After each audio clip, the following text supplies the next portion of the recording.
Hello and welcome to the final night of action here at the TT Lock-In, fueled by Monster Energy.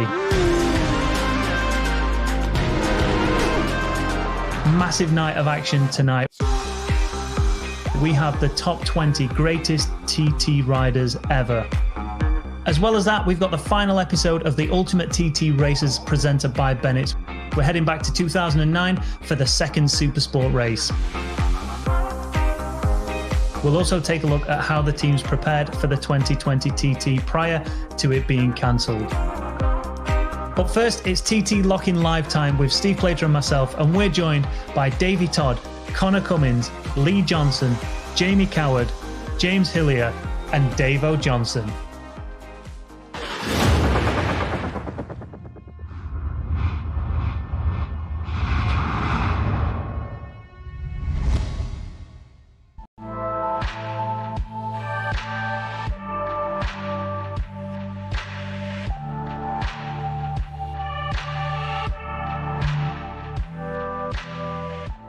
Welcome everybody to the TT Lock-In Live. It's the final night, as I've just said, but we've got one additional guest tonight.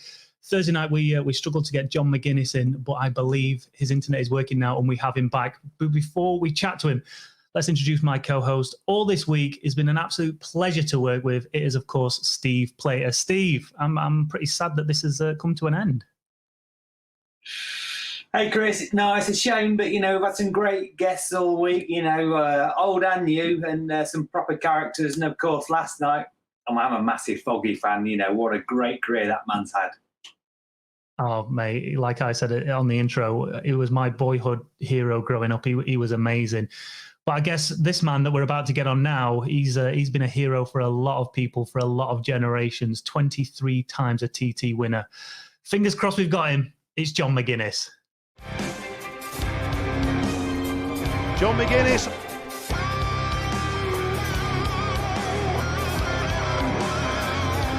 Yeah, but back on board 100.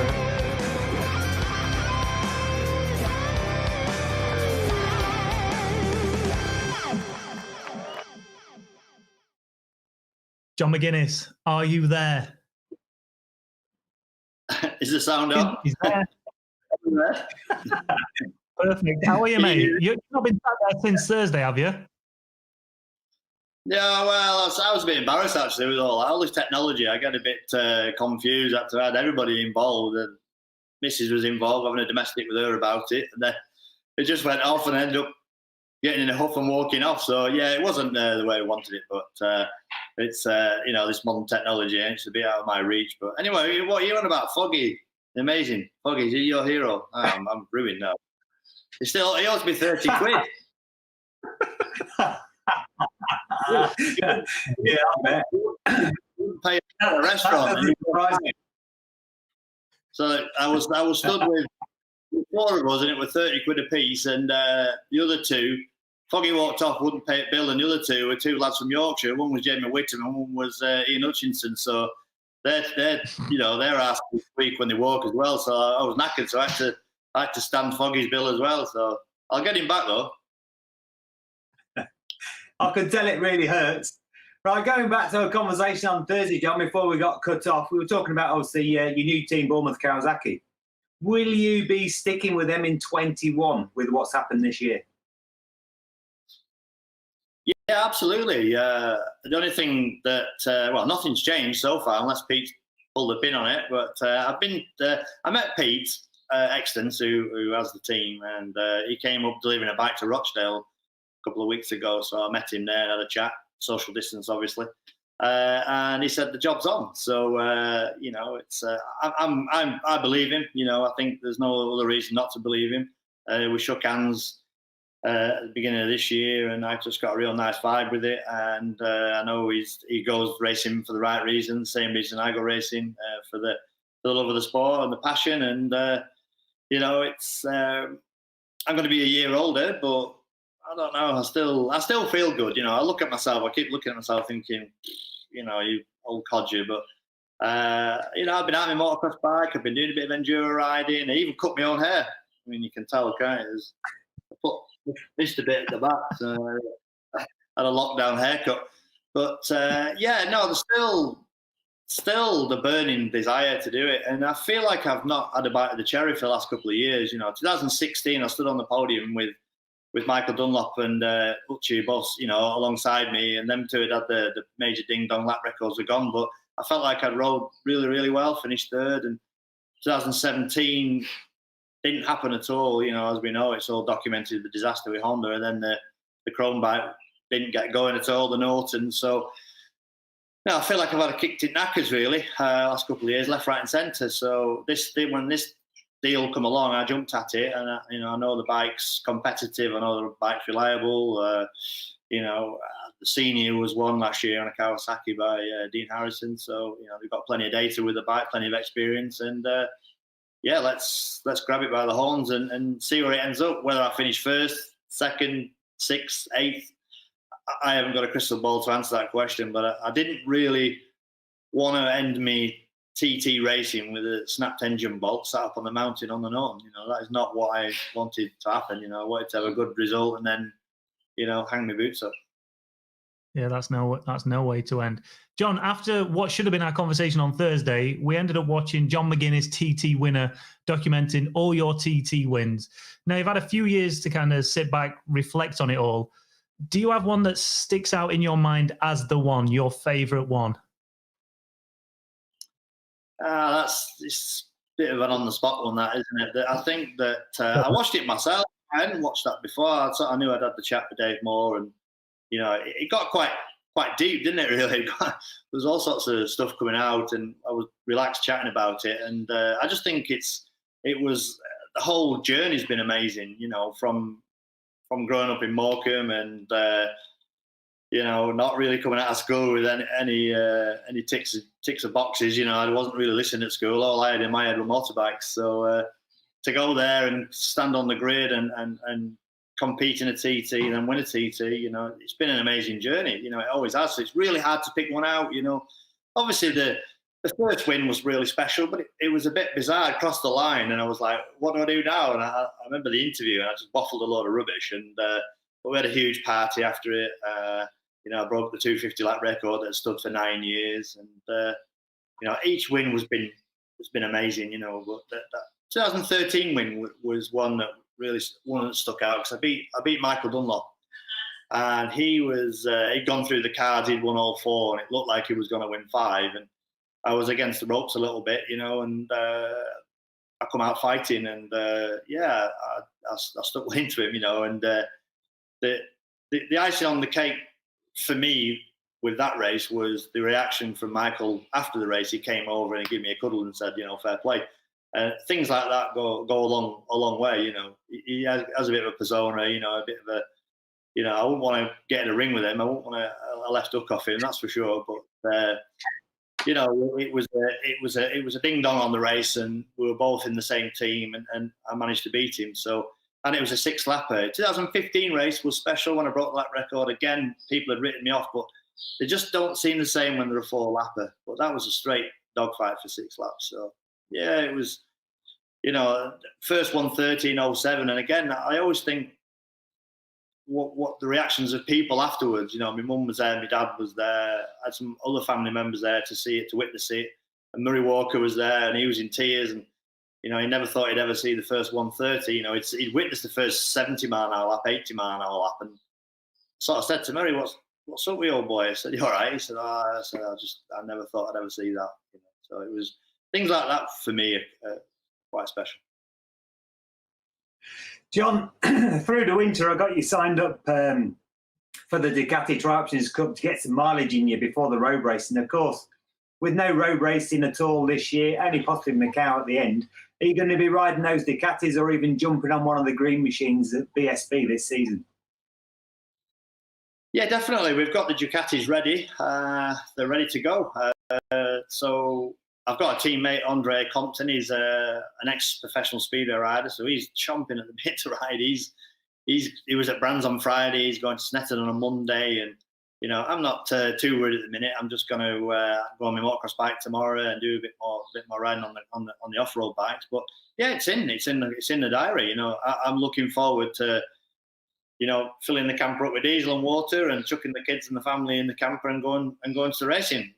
that's if we're allowed to stay over in the paddock overnight. I don't know what's going to happen with that lot. But yeah, do you know, I've stopped doing the British Championships in 2010 and 11, and you know, I went and did World Endurance with yourself, Steve, and you know, we raced on French tracks and you know, Suzukas and all these, which were great, you know, but French tracks are not a patch on our tracks. You know, we've got some awesome tracks, you know, like Brands Hatch, Cadwell Park, Oulton Park, and I miss them. I really do. I miss riding them.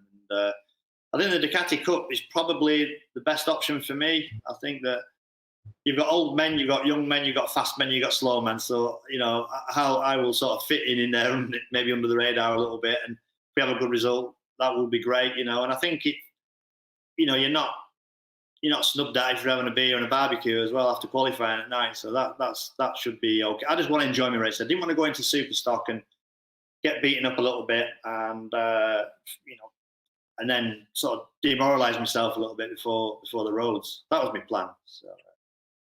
Well, yeah, you need to ride, you know. Obviously, we've got loads of questions coming in from the public. One of them is, how did your love for the TT develop? Well, it's always it was my dad, really. My dad raced bikes. He, you know, did grass track, motocross scrambling, did a bit of road racing himself. But he would have been a good rider as well, my dad. But he was too interested in drinking, shagging, and fighting. So that was the end of his biking career. So, but you know, I mean, I just grew up around the racing, grew up around the bikes. When I was 16, I had a Suzuki AP50 on the road, and it was, you know, I watched the videos, and my son and I were just watching V Victory, you know, the one with Joey Dunlop in it, and you know, I watched that video time and time again. We went to the Isle of Man, watched the TT in the late 70s, early 80s. I was there at 10-year-old, looking, you know, doing the world famous Bray Hill, you know, waiting for the boys to come down, and I was like, oh, you know. But you know, I raced motocross, but I wasn't really any good at it. And my dad was probably the worst schoolboy motocross dad in the world. He was murder. And then when I got a road bike at 16, 17, my dad got me by the collar then and just said, look, we need to go road racing. And it was other people, my dad's friends, that said, look, you know, this kid's nuts. You know, he's gonna hurt himself. So I was gripped by the collar, sent to Aintree in 1990. He's 30 years of racing this year, and I got beat by 2 girls and finished 27th and 31st. So not easy. Baptism of fire. Hey, can you still remember that very first tap on the shoulder 24 years ago at the TT, your first time? Yeah, I can. Yeah, I can remember like yesterday. It's really, really bizarre because it always sticks in my head because the 2 riders that sat up in front of me, one was, and both of them got killed that year. One was Mick Lofthouse and one was Lee Pullen. And I wanted to set off with Mick because he was on a 125, I was on a 250, but it was a morning practice, 5:15. And, you know, there was a board up and it wasn't the fancy digital board. It was like chalkboard, and it was damp patches here, damp here, mist up mountain, windy at such and such. I was like, Jesus. And then, you know, there were no rider liaison officers. There was no, you know, it was just a tap on the shoulder, and we're away. Oh my God! You're let me tell you. I was going to ask you a question now, John, but I've been thrown. This is one of Becky's friends. She's been on the drink all afternoon in the sunshine. It's off. It's supposed to be a family show. Brilliant. Well, I won't take place. What was my question? I forgot. You do. You go silent on last night, whatever it was, and then you got a balmy bird on your shoulder the next. So yeah. Yeah. So where were we? I was going to ask you one final question. Oh, we've never rubbed that. John, it's 6:15. Calm down. One more question before you have to go, because it looks like you're going to have to go in a minute. Who was your most fierce rival while you were racing? It's so difficult to pick one out. I mean, I've ridden with you know, most of the great TT riders. You know, David Jeffries was was an awesome rider. He wasn't fierce. He was just super, super fast and really, really talented, but super, really natural as well. And he did things on bikes that just blew me away. And I never beat him around the Isle of Man, which again was a bit frustrating. I sort of beat his lap record in 2004, but I never really beat him on the track. But Michael's a lot of fierce competitor. That fella there on the other side of the screen, in there with a little bit less hair than me, Steve Plater. He was a fierce competitor, from Northwest to Macau Grand Prix. But I don't know, Hutchie was a real special fast guy. He was, again, maybe not the most naturally gifted rider in the world, but worked at it. I was always lazy and pulling results out and doing things, but Hutchie worked at it. And where would Hutchie be if he didn't have had his leg injury in 2010? But just unbelievable characters, all of them I've raced with. I respect all of them. I think all of them, to stand on that grid and run at the front or even finish the race are special, special rivals. But it's a shame some of them are not with us anymore. But it's been there's been some awesome riders. Absolutely, and I'm sure the feeling's mutual from everybody else in that. Is that would that be fair, Steve? No, of course. John was great and a good teammate as well. In all fairness, he's kind of even TT. Obviously, when I come along, I didn't think I was ever going to challenge him, but he kind of would always put a word in you if he thought you was risking it a little bit too much or not quite on the right line. John, we're going to have to love you and leave you. Thank you so much for tuning in. Thank you for coming back after Thursday's issues. Stick around and enjoy the rest of the show. But we've got some slightly younger, slightly, no, I wouldn't say more driven than John, but two riders riding for OMG Racing who would have been riding this year. It's Davey Johnston and James Hillier. And that's David Johnston into Ballycrane.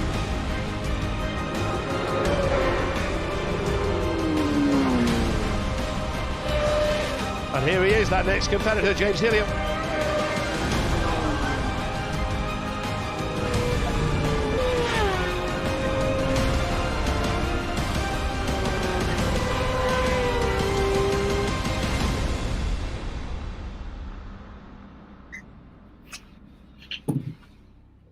Davo, welcome to the TT Lock-In Live.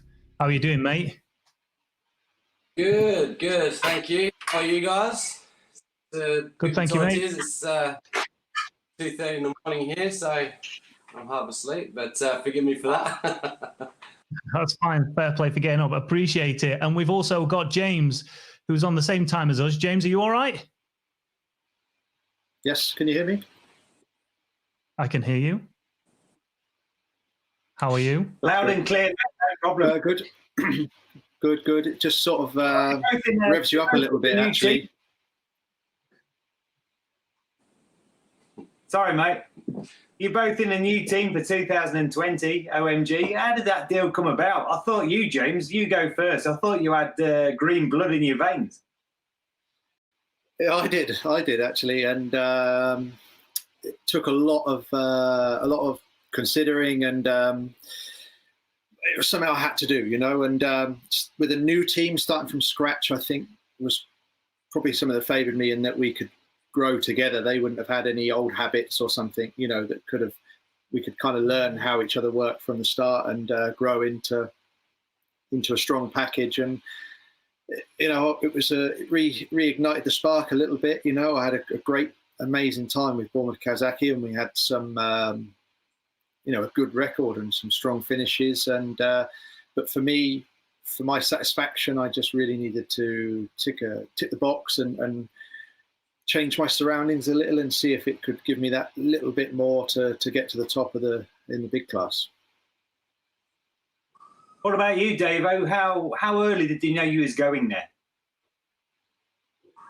Sounds like a koala's getting bloody murdered outside my window. It was quite Yeah, I was talking to a few different teams later on, because last year went really well for me, and it ended up quite well at Macau Grand Prix, and so then started obviously negotiating with people, and then I got to know Alan Gardner really well from the IMG team through Billy McConnell basically, and I got him over to the TT, and they had a really good time with us last year. And then I just become really good friends with him, really. And then it was almost a joke. I threw it out to him saying, "Oh, what do you think about maybe do the TT?" Because I knew he ran an amazing team. And I thought if he sort of takes everything that he's got to the TT, like it's going to be an amazing sort of a setup. And he definitely doesn't mess about when it comes to getting his setup right. Like everything is a perfectionist himself. So I just knew that if it did happen, that his bikes would be absolutely amazing. And then he was like, he pretty much like said straight away, he's like, "Leave it with me, I'll get back to you." And later that week, he was like all over it.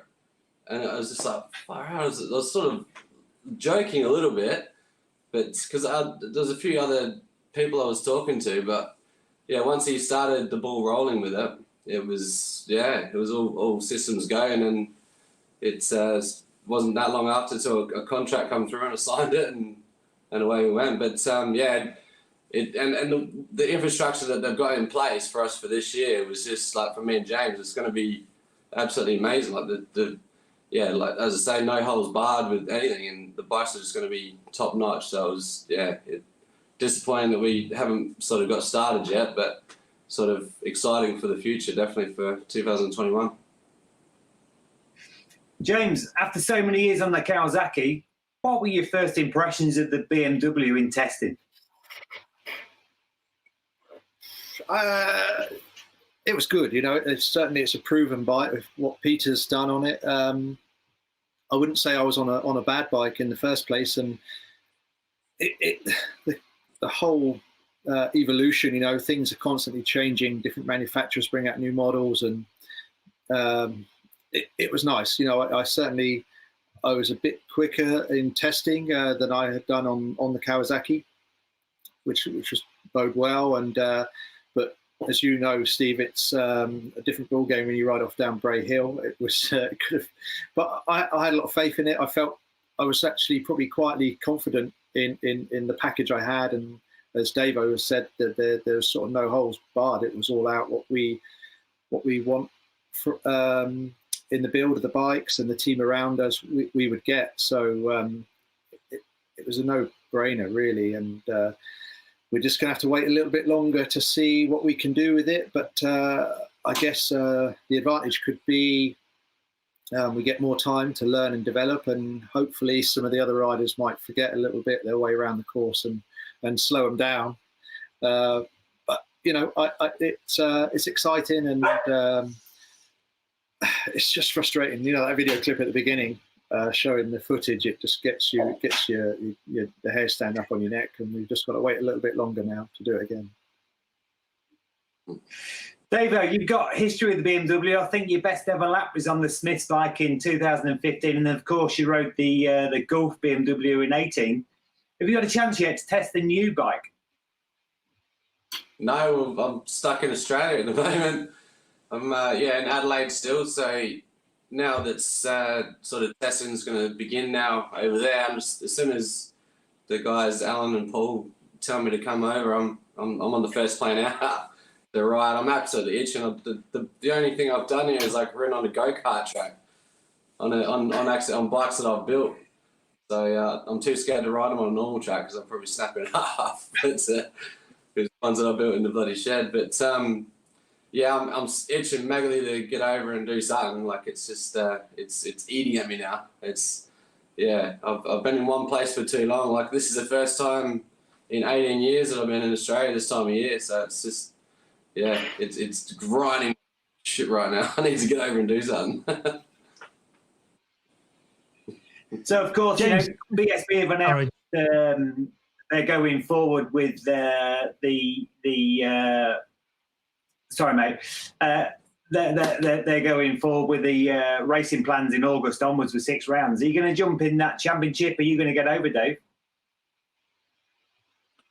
Yeah, I'd like to. It's something I've spoken about, and I texted James the other day. Actually, I was like, "Are you going to do any BSBs?" Just seeing what he thought about it. But both of us, we want to.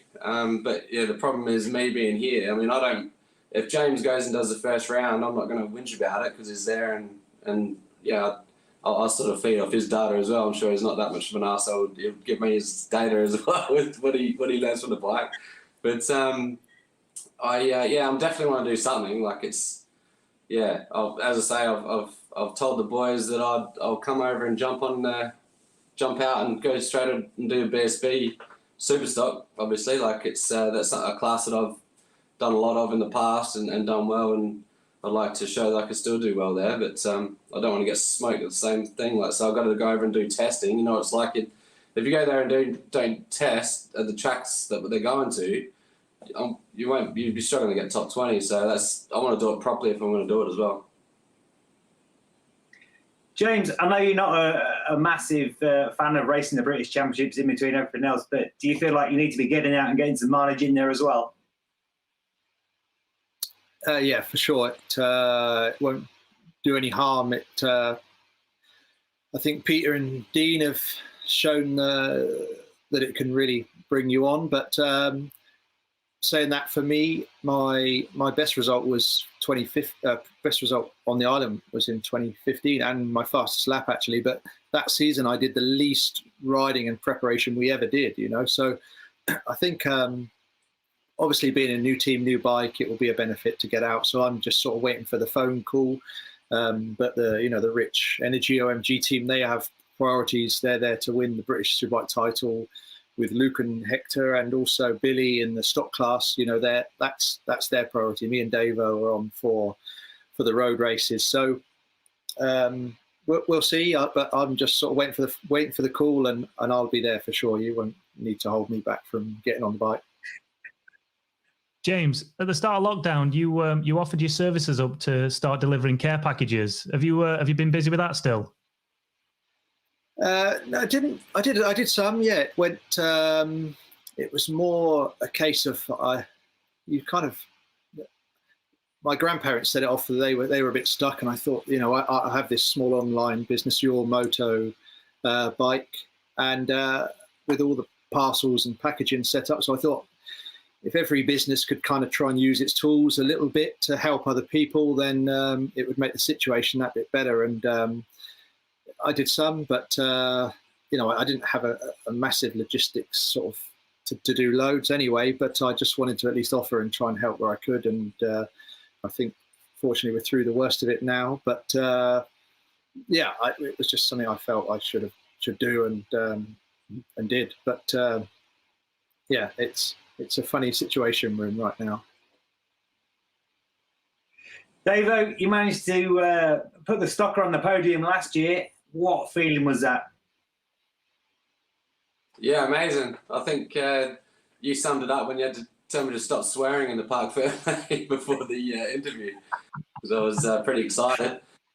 But that was amazing, and nobody expected it from definitely the Stocker. I didn't expect it from that thing at all. But so the Super Bike was going real well last year with the Honda, but the stock bike, we just thought, we'll get it.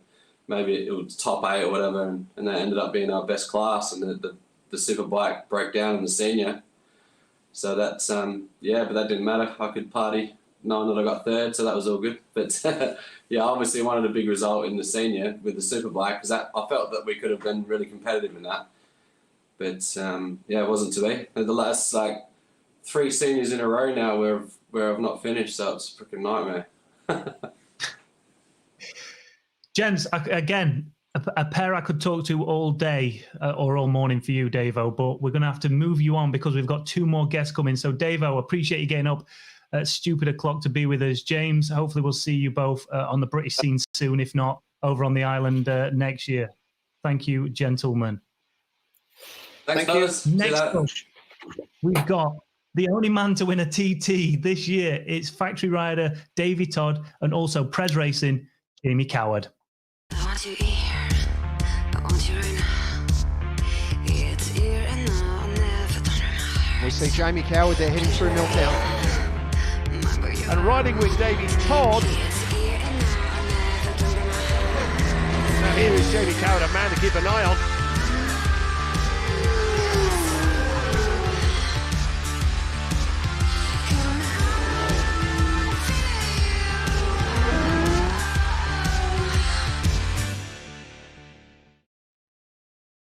Let's come to Davey first. Davey, congratulations. The first man to win the virtual TT.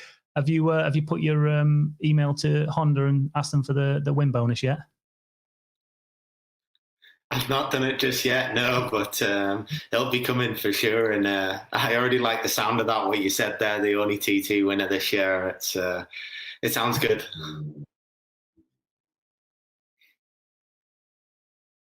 Hey. Oh, wrong side. Check this out, look. How about one of those? A real one.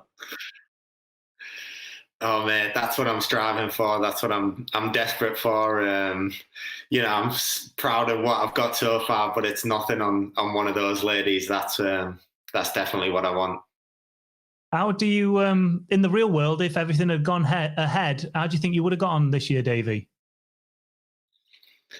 It's really hard to say, to be honest.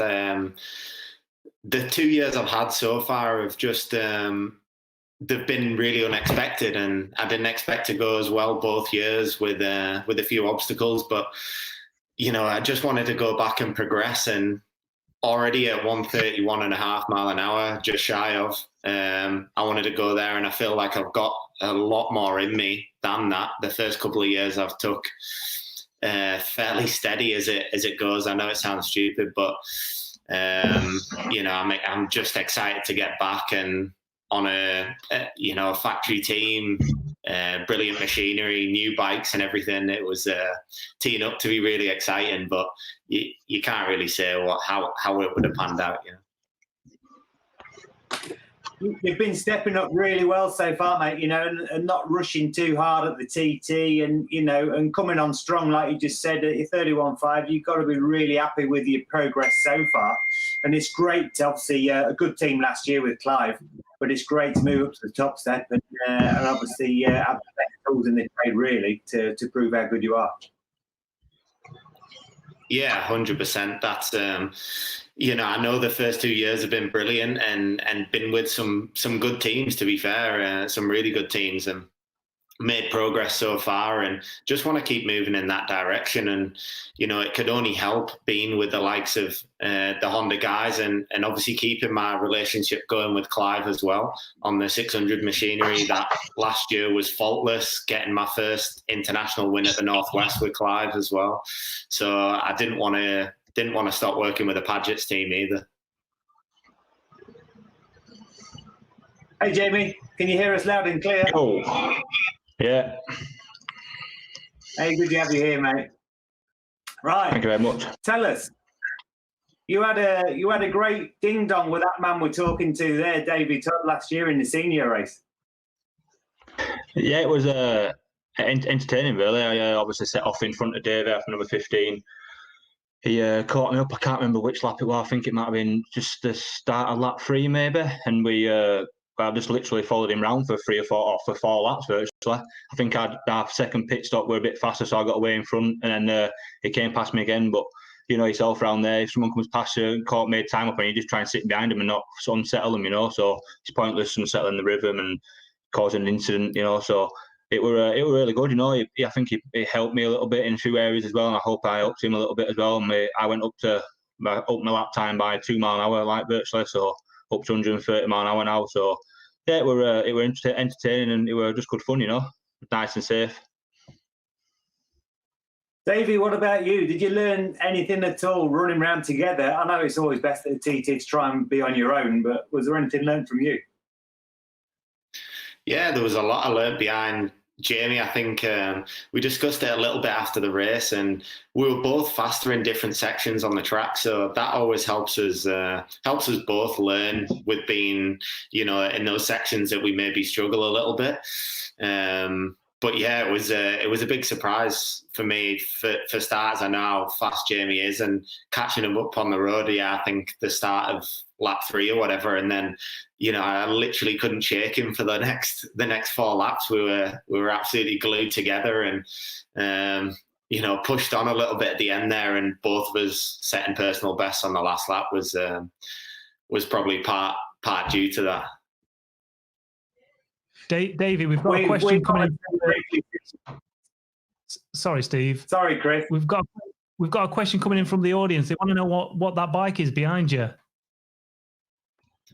That's my first bike. My first bike ever. It's actually not the original first bike I ever rode, but exactly the same as the same year. Honda QR50. The same bike I had when I was 3 years old, and it was my whole life I've wanted it back. Wanted one of them to just stand and look at it. I thought it'd be really cool, and managed to get the opportunity, I think, at the back end of last year to pick one up and do it up so it looks exactly the same as the first bike I rode. And Jamie, the virtual TT, you were the second fastest TT rider. How was it for you? Sorry. It were good. No, we were on I used a Pres Racing R6, so it were always going to be a bit of a hard to beat Davey because I know how fast he is on the game and how good he is, so especially with on the Honda. But yeah, I enjoyed it. It was good fun, Obviously Kenny were decent, in the end after looking at some of the other gamers, and it were it was just good fun, It's just nice to be involved in all this, and it's it will obviously entertain the fans and keep people interested in the TT and the stuff, So it were really good. Davey, we've seen the new Fireblade that everybody's excited about. We've seen it at Phillip Island earlier in the year on track, but have you had a chance to test it yet? Yeah, so we did. We got a week in before lockdown came in Spain. A couple of different tracks, and got obviously that first week on it so early days with it, and not a whole load of parts and everything to test. But first impressions were amazing. I was super excited to get on it, and things went so much better than expected. And when that happens, when you jump on a new bike and feel comfortable instantly, it really builds that excitement for the season ahead, and that it probably made it all the more worse with it not going ahead, with all that excitement built up. Jamie, another question coming in from the audience. Obviously, we know what Davey's first bike ever was. What was your first bike? Oh man, you're making me think here. I used to have like a little mini motor, I suppose it was. It was called a Le Moto. My dad got it for me. It was like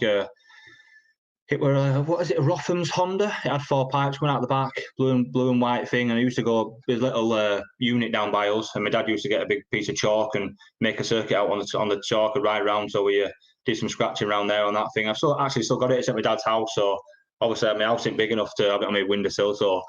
But obviously Dave's is, so yeah. But it's got that, and I had a TY80 as well, which everyone had, So it's that's what it was. It was good fun. Me and my dad used to scratch around there and cause havoc, so that were entertaining.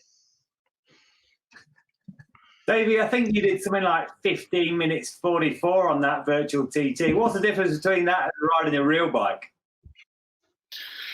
Well, yeah, I think the main thing is the track's super accurate and super realistic, but on the game you can just take risks that you couldn't take in real life, and put everything on the line. And like you've seen with my lap on the game, even the lap time that I had 3 crashes, and it's not like you can take those risks in real life and have 3 crashes and still walk away from it. Never mind carry on and get a good lap time. So I think that's probably the biggest thing.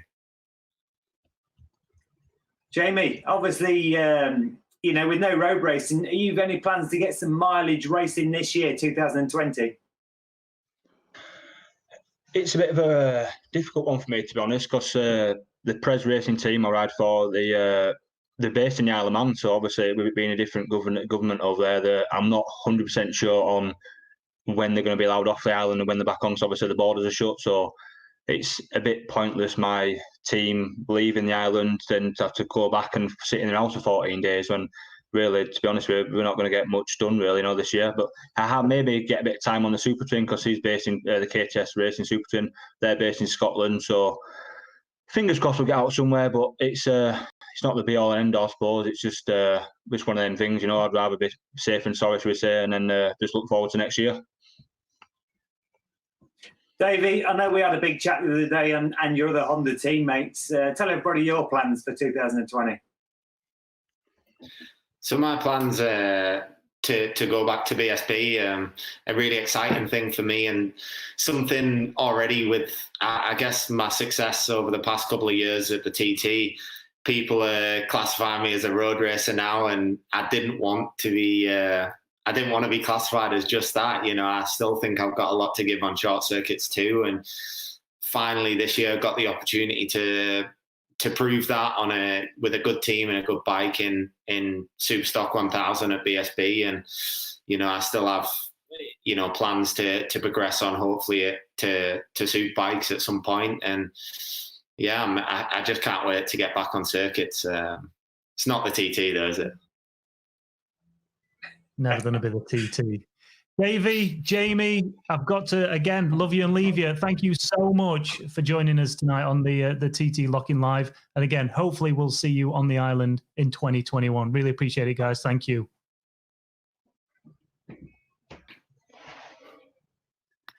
Right then, let's get our final guests on. Let's call them little and large. We've got Conor Cummins and Lee Johnston.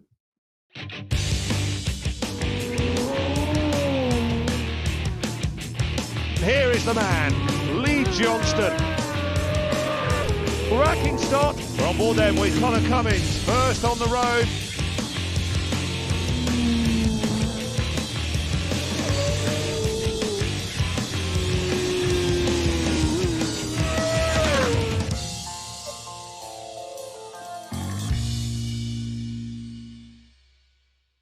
All right, first up, we should have Conor Cummins. Conor, how are you doing, mate? I'm very well. Yourself? Good, thanks, mate. You got a bit of free time from the little ones. Yeah, I managed to sneak away for half an hour and have a chat with you guys. Oh, nice. Yesterday, what was the not the TT race? What was all that about? Explain it to everybody. So, not the TT 2020 was it's a fun ride, and it was put together just to raise awareness of the Manx Solidarity Fund here on the Isle of Man, and it's raised a lot of money to go towards helping a lot of people out. So a fantastic cause to be involved with, and yesterday wasn't quite the same. Go around the course, but it's still two wheels nonetheless, and we raised some. And we're still raising money for the fund now, which is going to help people on the Isle of Man. And, people really need as much help as they can here at the minute. So you can still donate to that? Yeah. There's not the TT 2020 Just Giving page. So, if people would like to donate, fantastic. Just show your support. That'd be much appreciated. Conor, I had a good chat with Clive Paget earlier today, and he sends you a lovely big kiss and a cuddle. You've got to be happy with that team. It's such a fantastic setup, and Clive's just such a lovable bloke to ride for. Yeah, he's ace. The whole team are ace. They're just like family, really. Perfect environment to go racing with, and I love the team. I think they're great, and yeah, Clive is he's full of energy, and it really rubs off on the riders, I think, and makes it easier to try and go fast anyway. Mega, obviously you can see we've been joined by Lee Johnston. Lee, have you just come off the set of a rap video or something?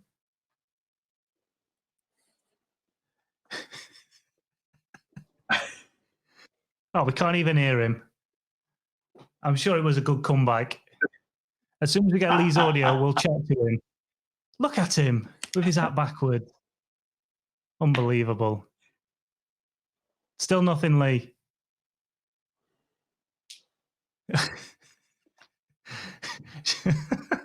I was going to say we could just sit there and wait for him, but we'll not. Let's carry on chatting to Conor. Yeah. So, Conor, what were your plans for beyond 2020? Obviously, you were talking to us last week about a few entrepreneurial things you've got going on. The plan wasn't to hang your boots up after this year, was it? No chance. No chance. I'm still racing, that is for sure. Yeah, but I won't be racing push bikes after yesterday anyway. That's not as easy, is it?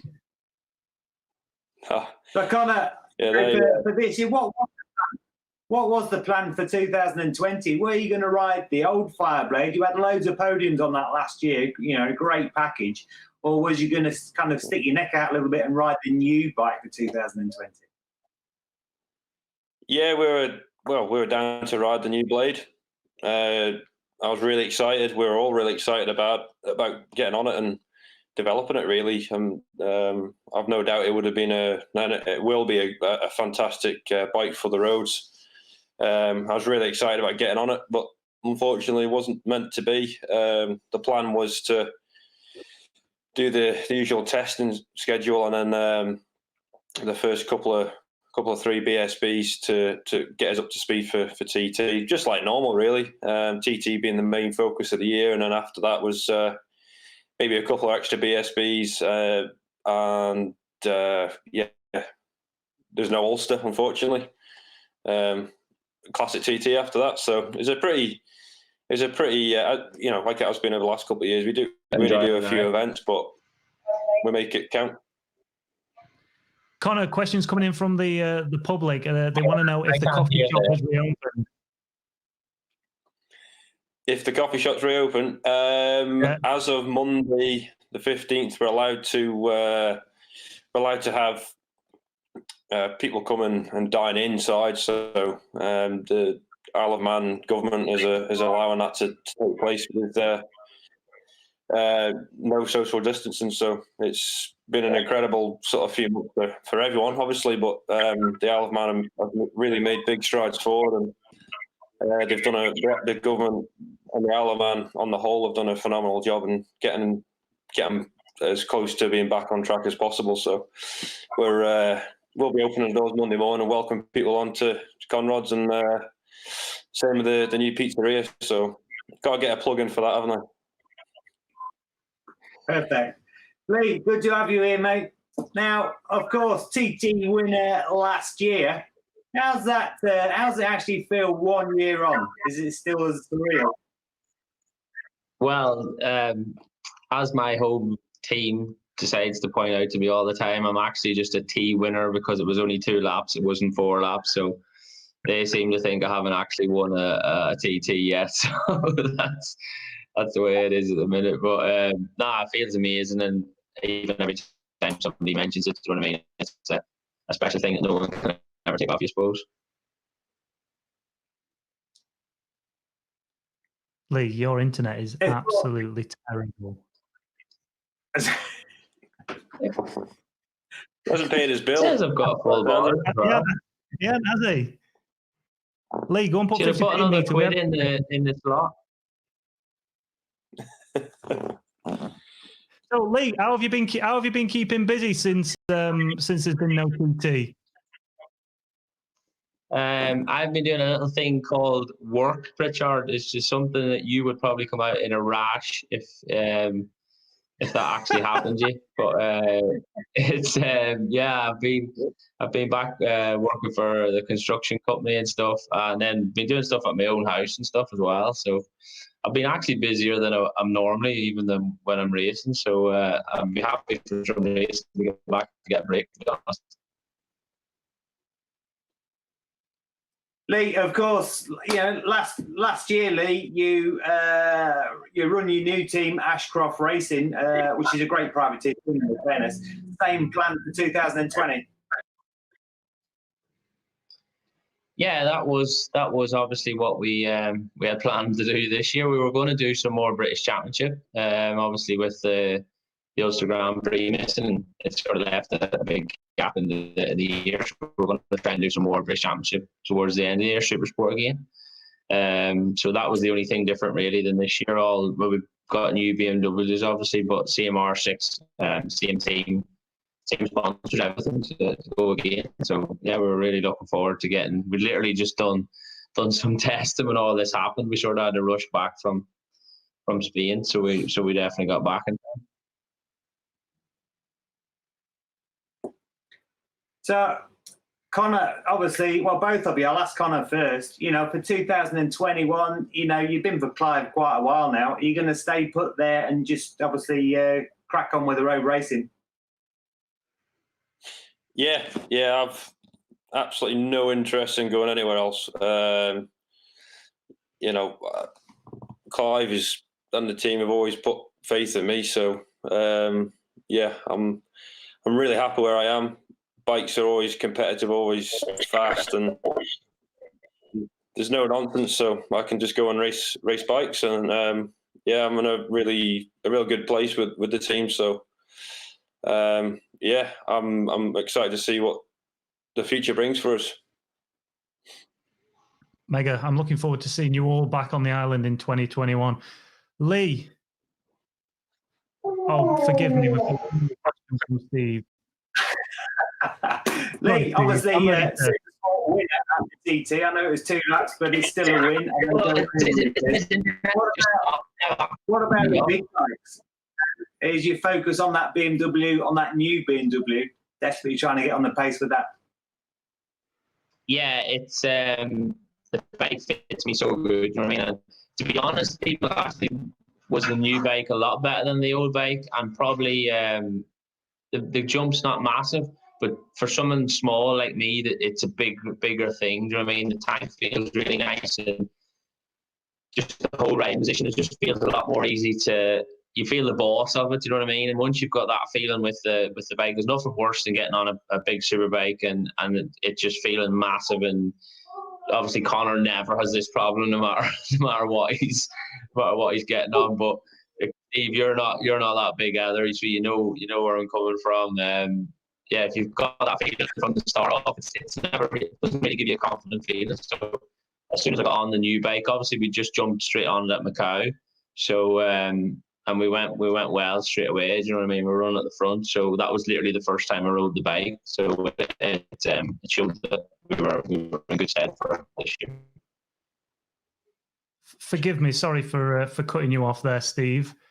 I was worried. I know Lee requires an appearance fee if he's on TV for more than 10 minutes. So I was trying to get him off. But Lee, Conor, thanks so much. You need to get your internets out for next year, boys. Otherwise, just get to the island and show us how it's done for real. All right. Really appreciate your time for coming on a Saturday evening. Cheers, boys. Now, yeah, take care. See ya. Bye-bye. Before we go, Steve, let me ask you, apart from that moment right there, which has been definitely my highlight, what's been your highlight of the TT lock-in? Do you know what? For me, I think really there's so many characters, you know. How can you... Clive Paget, what a character. Runs a great job, a great team, but he's just a lovely man to talk to. And I spoke to Clive earlier on the phone. He just loves talking motorbikes. But I think realistically, you know, I love talking to the old guys. I do quite a lot of chat shows and things. But speaking to, you know, Rob Mack and especially Foggy last night, I think that really was a little cherry on top of the cake. Yeah, definitely. I think the fact that they were in their own homes, they obviously knew you. They're just so passionate about the TT as well that they were just so free and open and able just to chat about whatever they wanted. It was pretty special. Hopefully, Steve, we're not going to have to do this next year, though. Hopefully, we're going to be able to do this in person on the island. Fingers crossed. No, hopefully we'll be there with some real microphones and none of this internet breaking up. And we've had a few problems, but I think most nights have run quite well. I know we lost John McGuinness, but luckily we got him back tonight. So we're quite positive. And it gives some of the fans something to listen to and a bit of an insight into how these guys think. So not a bad week. Yeah, not at all. Yeah, I don't think you always get to really hear the true riders when they've got a microphone shoved in their mouth after a race. So it's been absolutely brilliant, and it's been my pleasure, and I guess Steve's pleasure, to have been hosting this. So thank you so much for everybody who tuned in, everybody that dropped us questions. The TT Locking continues now, and we'll have a preview show towards the end of what would have been the start of the 2020 TT. Thanks for watching.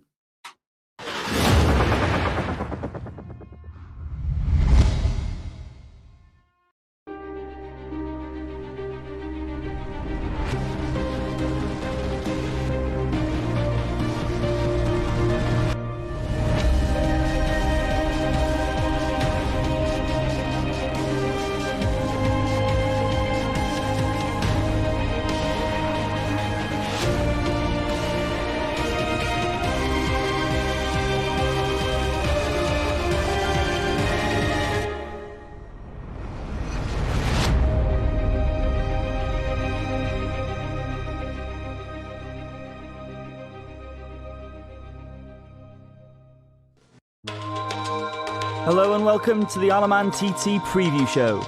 Apart from the war years, 2020 is only the second time in its 113-year history that the TT has been cancelled. But worry not, as over the course of the next hour, we've got you covered.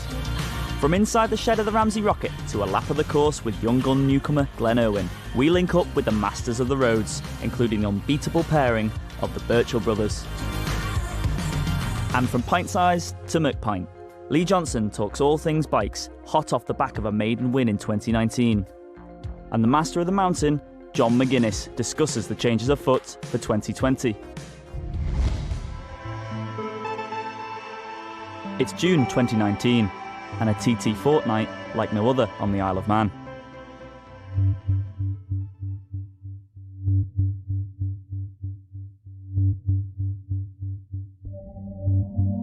Difficult. Thursday the 6th of June, probably the greatest day in TT history, certainly in my time anyway.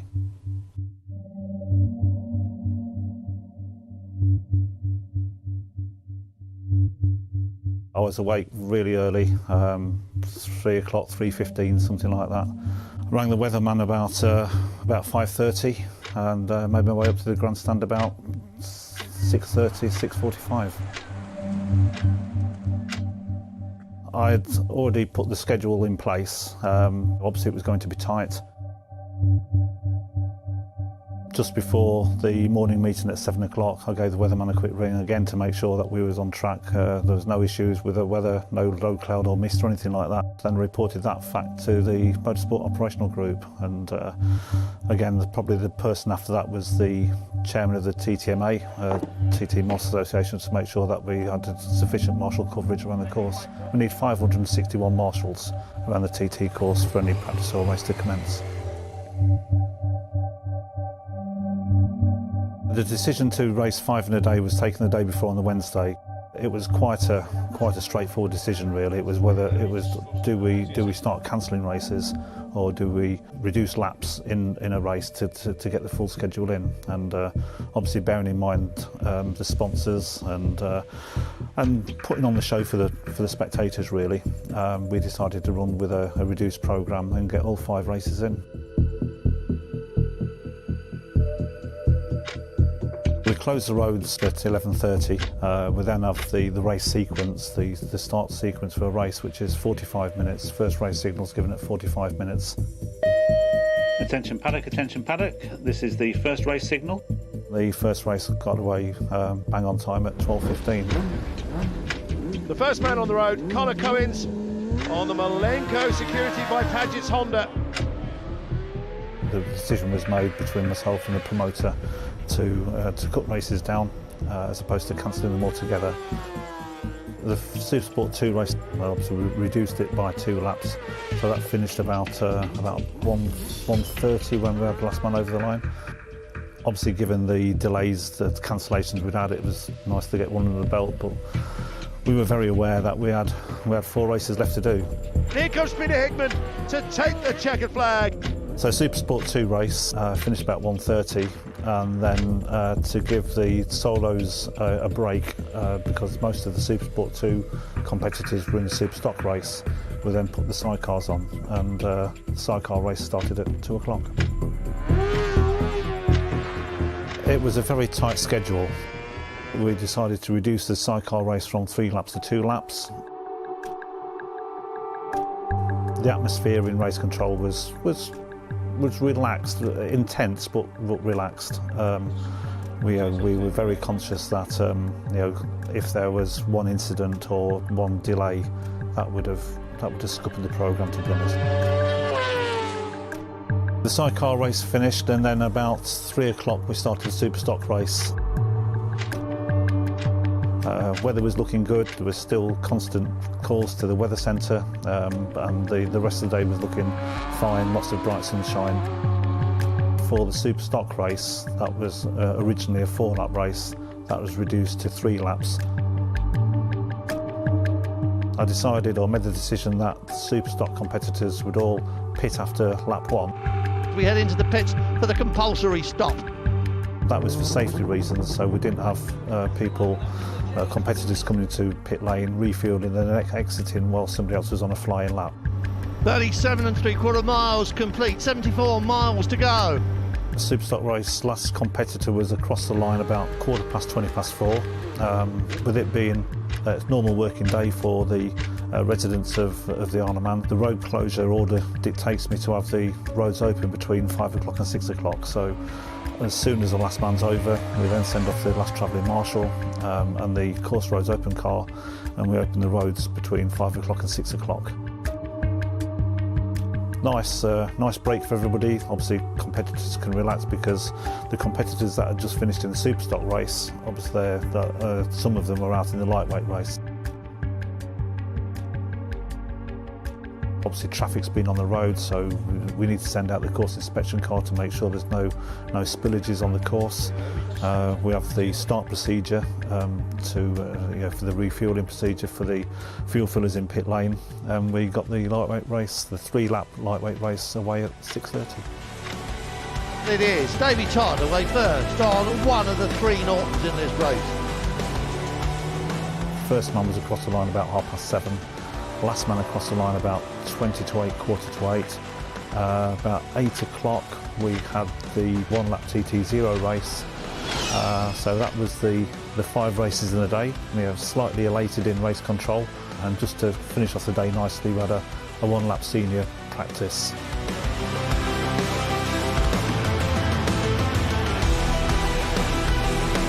What a day Thursday 6th of June was, the day of days. Very special day for me, the best day of my TT career, without a doubt.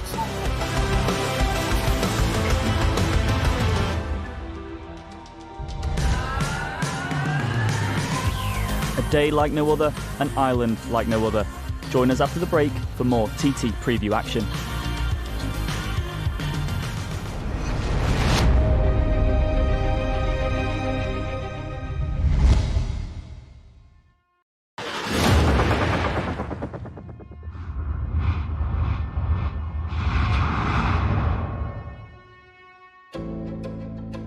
Now is the time to change things for the better by relocating to the Isle of Man.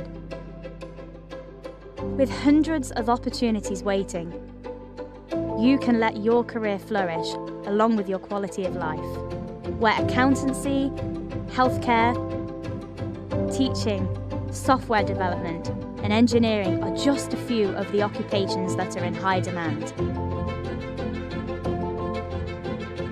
You'll have plenty of space to thrive on our amazing island. The Isle of Opportunity, where your dream life is real life. With over 200 flights per week and an island that is truly connected in more ways than one, this is the Isle of Man. Stop thinking maybe one day. Make one day today. Find a better life at locate.in.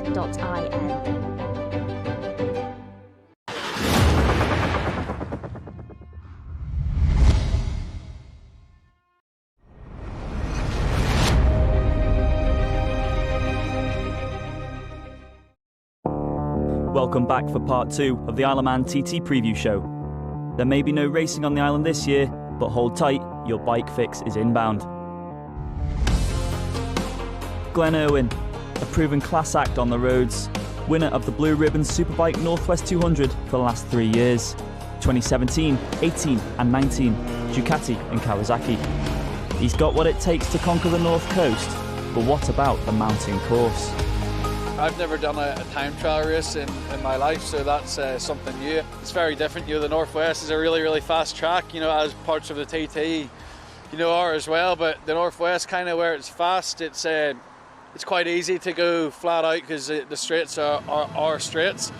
Here there's lots of kinks that don't really have corner names, but at certain speeds they very much become corners, so it takes a lot more homework. My preparation is really knowing the geography of the circuit, kind of finding my way around the island as well. It's little things like that kind of make the week a bit more manageable and easier.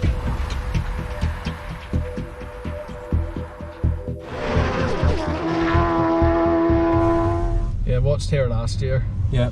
And some guys can ride into the white line just beside the traffic light. But then if you massive compression. I remember doing a chat show like 5 or 6 years ago, and I said about going up Bray Hill, and Liam Beckett looked at me like I had 5 heads. It's mid-February, and Glenn is on the island with team boss Javier Beltran, putting in the miles and learning the course. It's no mean feat. All we're looking for with the black pickup is now jig. It's kind of like get the hair down a gear, sort of be more in control, and you can then choose to drive through the right. And Milky taught me a good thing, that the bollards are your friends.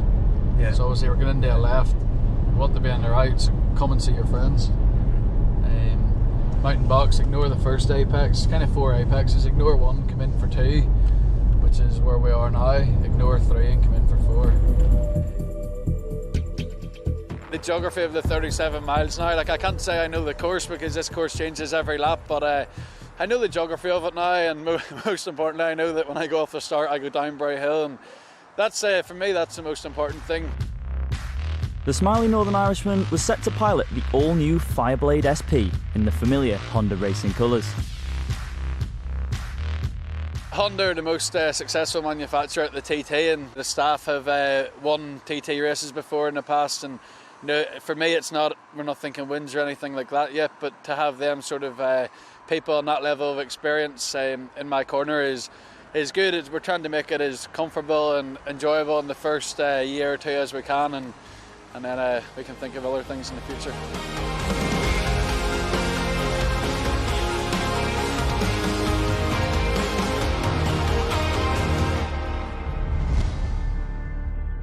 From the apprentice to someone who knows the course like the back of his hand, it's the local favourite, the Ramsey Rocket.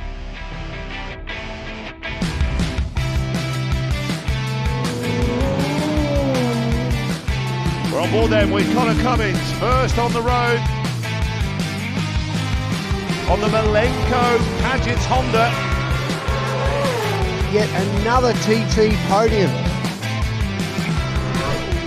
Conor Cummins still first on the road. Here's Conor.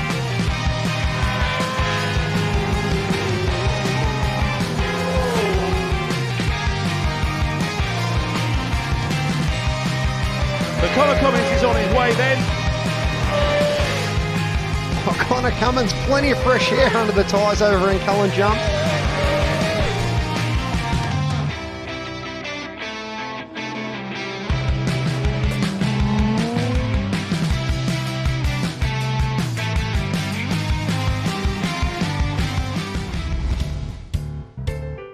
For someone like Conor, his off-season looks a little different from the usual.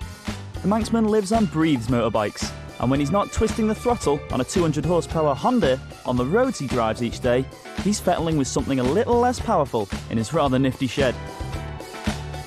We caught up with the big man earlier in the year as he worked on his latest project, a bespoke Honda Cafe racer. Neat. Leathers from years gone by, helmets and podium laurels. There's a lot of history in this place, and Conor is certainly in his element. In recent years, Conor has been Mr. Consistent, and 2019 was no exception. TT 2019, we had 2 podiums, Superbike and Senior. Best Honda in both races, so real happy on the podium. A new PB as well in the Superbike class, and yeah, it was a good solid TT for us. The weather was against us last year, and you can't control that.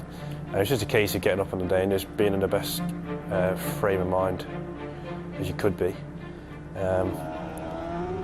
Just going at it, really. It was hard graft, but that's what we trained for. That's what I trained for, you know, for every eventuality. And I got up and went for it. I felt content with myself after last year's TT. I know I couldn't have ridden any harder on the day, and that's the way I go about my race. I don't leave anything out on the track, I just go for it. As soon as the flag drops, that's me in my own little world, and going hard at it on the bike, so I was happy.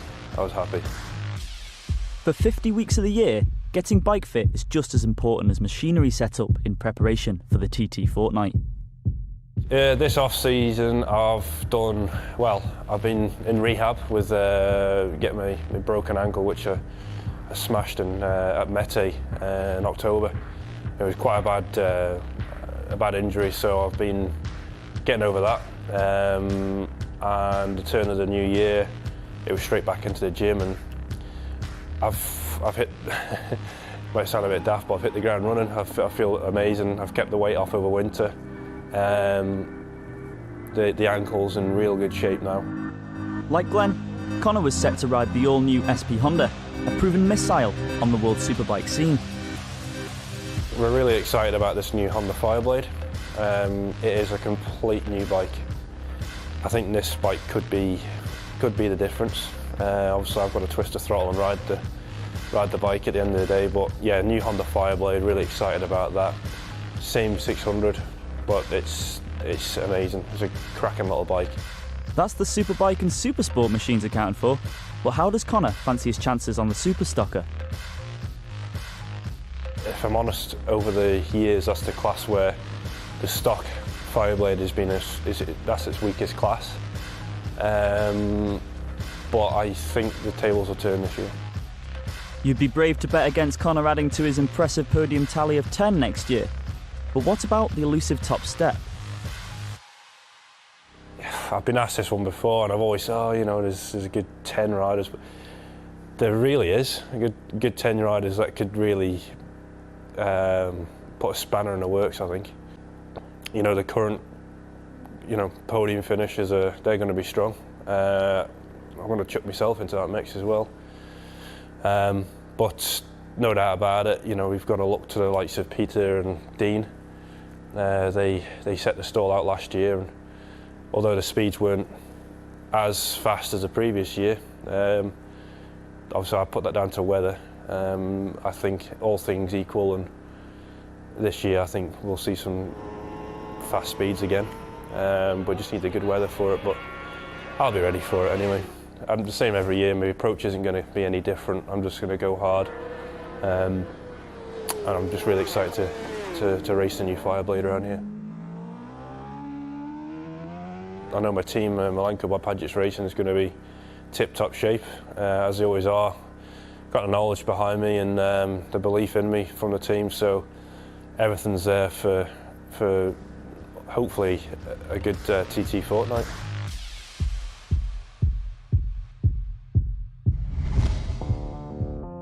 It's not to be this year, but without a doubt, Conor will be raring to go in 2021. After the break, we fit an extra wheel and chat to the unstoppable Birchall brothers.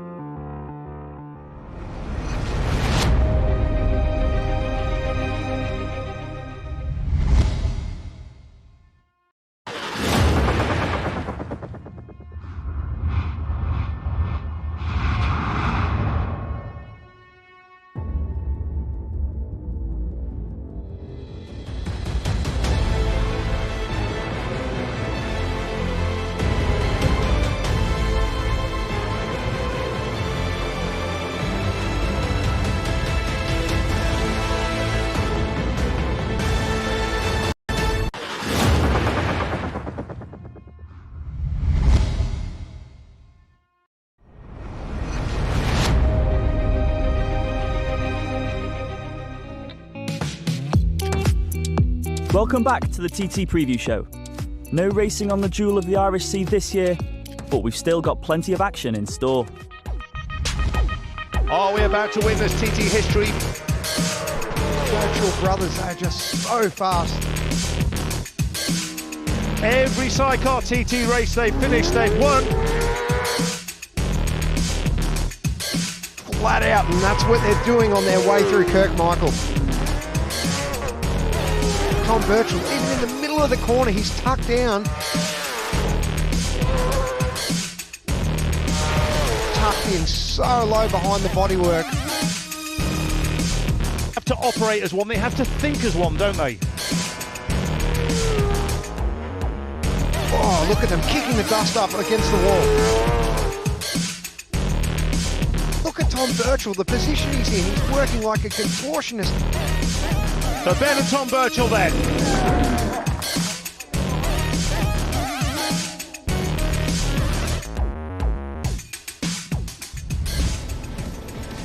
Ten finishes, 10 wins, outright lap record holders, joint second on the all-time sidecar winners list.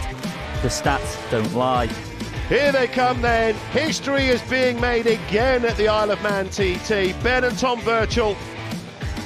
Ben Birchall equals the record of Rob Fisher for most TT wins. He's now on 10. Incredible. Absolutely incredible.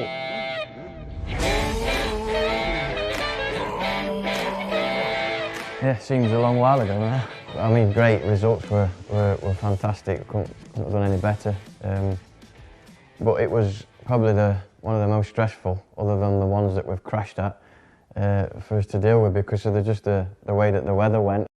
It were an awesome event, obviously it always is. You know, the guys put on a great show whatever happens, and it was just hard for the fans. You know, I'd say that. You know, for us we've got a job to do, and you know you're gonna get there at some point. But some of the guys we saw come, they fly in, wait for some racing, won't see a thing, and then have to fly out again. You know, like everyone, I think we all go there with certain things in mind that we want to test and try, and work that we've done over the winter in an aim to go quicker and try and break more records. But a lot of that for us got put to one side just because we didn't have the time, you know, and we sort of ran with the year before settled. So it's always nice to be able to do that, and I think, you know, most people go to TT with that in mind. Yeah, can anyone match the Birchall brothers? They're just so fast. You know, you've got to say all credit to Gary Thompson and Paul Phillips and the team for getting it on the road the way that they did in the end. That is pushing. Ben and Tom Birchall are pushing. Yeah, we got to where we needed to be, and we managed to come home with 2 wins, and you know, and almost got that lap record. Padding it home. Only Dave Molyneux and Rob Fisher have won more sidecar TTs than these two. It's such a roller coaster ride. You know, the emotions that you go through on the build up to it, enjoying it. It's pretty incredible. But to be getting on that boat on the way home with a big watch apiece and 2 more of them big trophies, it was fantastic. It's funny because you're almost ready for it to finish, but as soon as it does, you know, you're just clicking on to next year. We had a couple of days off, just time to reflect on it, but then you start working and building for what's coming now. So you never put it down, you know. Sportsmanship and road racing go hand in hand, with the Birchalls as no exception. The pair don't just build their own outfit. Throughout the year, they also build bikes for their competitors. We're having a really good time at the minute with orders, so we've got our heads down and a fair bit of work to get done and get through, which is all going well. And obviously our development as well, we're always trying to move it on a little bit. So yeah, long hours and late nights, early mornings, but we're starting to see light at the end of the tunnel now. The brothers have managed to work out the winning formula in recent years, but they are hungry for more success. This year's bike, we've got some ideas that we're going to try, so hopefully, you know, that'll be good. We're trying to lower the centre of gravity as much as possible. And I've got now a real good friend, Nigel Armfield from M Sport, and we've discussed lots of stuff. He's helping us along that lines, and it's so far been great. And so we're pushing that, and it's a new perspective of the way that the car world view what the centre of gravity should be and how important it is compared to us being really from the bike world. We're powered by Honda again this year, and we've got a great relationship with them, so we're going to alter the position of that and try and get it to harness its power in a different way, which hopefully will help us with the handling of the bike and eventually produce a better lap time. So it is a lap record again. They've smashed it once more. Unbelievable. Ben and Tom Birchall, is there no stopping them? I think there'll be a fair bit more competition this year. You know, the young lads are coming up and coming through, and they've done their apprenticeship, and it's great to see, and you know, we encourage it and we want it, and they're on bikes that we've built, so that's nice as well. But yeah, anybody that gets a stride one is a competitor.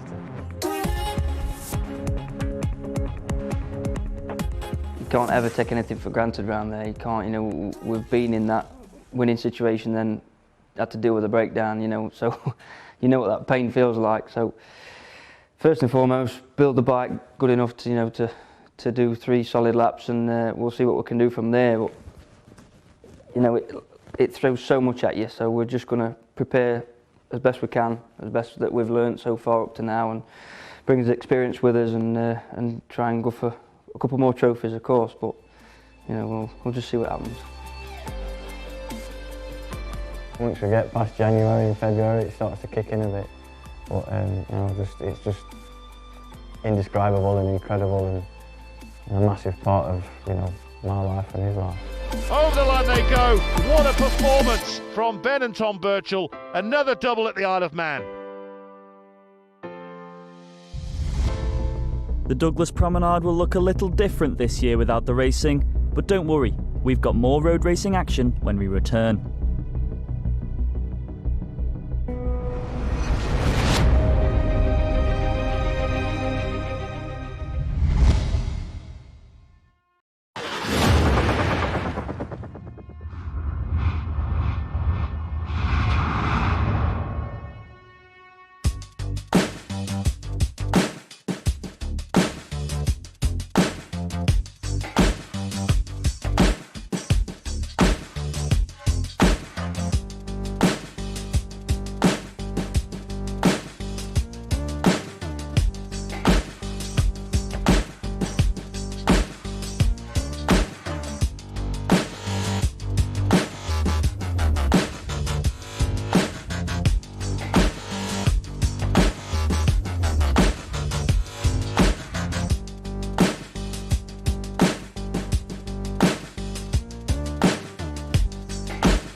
Sadly, there will be no racing on the Isle of Man this year, but we've got you covered with the TT Preview Show.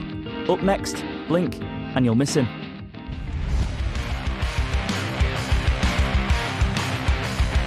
Here is the man, Lee Johnston. Cracking stop. Supersport racing is so close. This Lee just uses the slipstream. Taken over from James Hillier.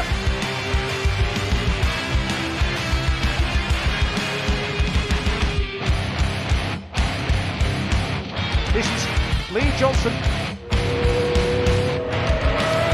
Helicopter shot here of Lee Johnston. Has he held on to the #1 position? He has.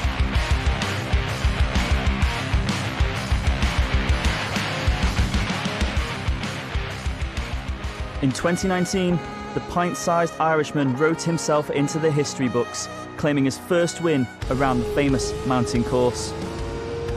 It was a 2-lap mad dash in the shortened Supersport Race 1 as the ever-unpredictable Manx weather closed in. A nail-biting climax on the final lap, in which the lead changed multiple times with Hickman and Hillier hot on his tail. So here's Hickman across the line. We're waiting for Lee Johnston. Is Lee Johnston about to win his first ever Isle of Man TT race? Here he is. Across the line, it will be Lee Johnston. He sees the checkered flag, and Lee Johnston takes it from James Hillier. It makes me smile every time I talk about it, to be honest, because obviously winning your first TT is something very, very special. So it's something I'll never ever forget. Do you know what I mean? So as soon as anybody mentions TT 2019, that's the first thing that comes into my head, is winning my first one. So yeah, it's an amazing, amazing feeling. You put so much work and effort into, not just me, the whole team and all the guys and people close to your family and everything. You know, everybody sacrifices a lot to get that to happen. Do you know what I mean? So I think it's more relief. Just you go, oh, I'm actually fit to do it. Do you know what I mean? I finally won one, and then it's probably maybe a week or two after when you get home and somebody random comes up to you and says, oh, well done on winning your first TT, and then you sort of have a bit of a laugh to yourself and think, yeah, I've actually done it, and you can actually think, oh, this is a good feeling rather than a feeling of relief. But Lee was hungry for more success as the fierce rivalry with Hickman was reignited at Dundrod. Yeah, we've done quite a lot of racing actually, to be honest. So did the Ulster Grand Prix, didn't win one there. Hickman beat me in all three by a bike length, so that was hard to take. And then some more British Championships, but later on in the winter time we spent a bit of time in New Zealand doing some racing out there and stuff, which is something I really enjoyed. As with all motorcycle races, you just can't keep them off two wheels, albeit pedal powered on this occasion. Obviously it's training, we do quite a lot of training, but anybody that's close to me knows that cycling is my sort of first love, do you know what I mean? And probably all my sporting heroes and stuff are cyclists and stuff, so yeah, between mountain biking and road riding, that's probably my biggest hobby / style of fitness for riding a motorbike. It's something you can do for quite a few hours, I mean 2, 3, 4 hour periods, which is, unless you're into running marathons, which I'm not, you know what I mean, but it's the most sustainable thing, and it's not really hard on the body as such. And I'm so lucky where we live here in Yorkshire that, especially for mountain biking and stuff, the roads and the scenery are absolutely amazing, so we can go for hours over the moors and stuff and maybe not even see a person, so I enjoy that, you know, a bit of alone time.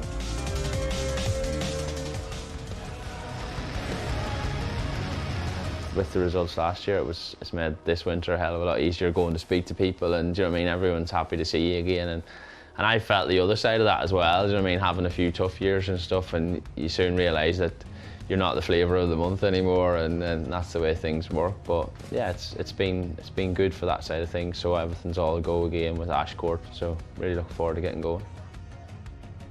In the Supersport class we'll be riding the Yamaha R6, which is the same, it's a new bike, but the same spec of bike as what we ran last year. And then in Superstock and Superbike we're running the BMW, which is just the new model that came out last year that Peter and stuff was riding, so we've now got that model.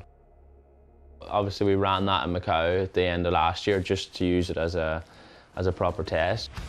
I think we qualified 4th to 5th, so it was in the benchmark straight away, and we literally just wheeled the bike out of the crate, so it's a good feeling, and the new bike's quite a lot smaller than the previous model, which obviously suits me really good. So yeah, I'm looking forward to getting back out again and doing some more testing. Lee's first podium came aboard a Superstock machine in 2015. How does the Northern Irishman fancy his chances bagging another podium finish? I think realistically, I would love to win another TT. That's no, I'm not lying to anybody, or if you don't go there with the hope of winning one, then what's the point in going? Do you know what I mean? But in other classes and stuff, realistically, if we're in the hunt for wins and on the podium and stuff, I would be happy, because like I said, it's so close now that to be in the fight, you've got a chance of anything could happen. Do you know what I mean? With DNFs and just all sorts of things like the weather and stuff last year. So as long as we're in the hunt and I'm feeling good on the bikes, then a win is definitely on the cards.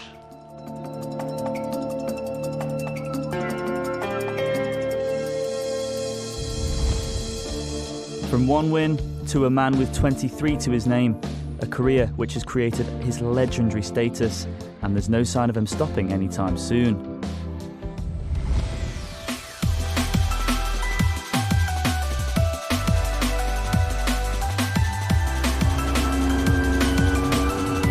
John McGuinness. Bike that's had very little development heading into TT 2019. Yeah, but back on board a Honda.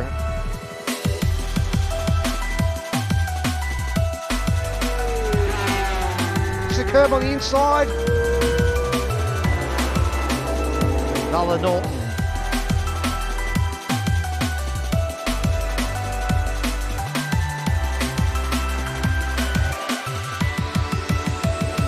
That was incredible.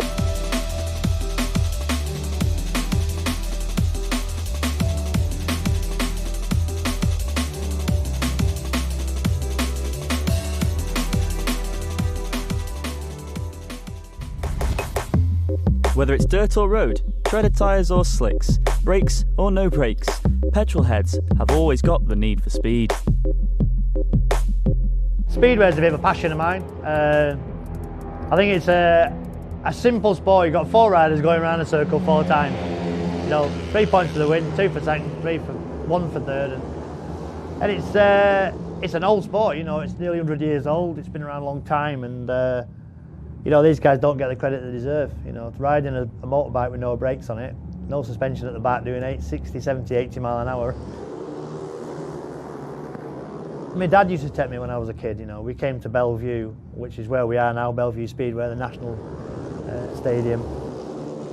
And I sat on the terraces myself thinking, I can do that. You know, bought myself a bike. First time I rode it, dislocated my shoulder and landed on my backside a couple of times. So I just love it. You know, I come down here with my son. I've been down here with the family, come down with some friends.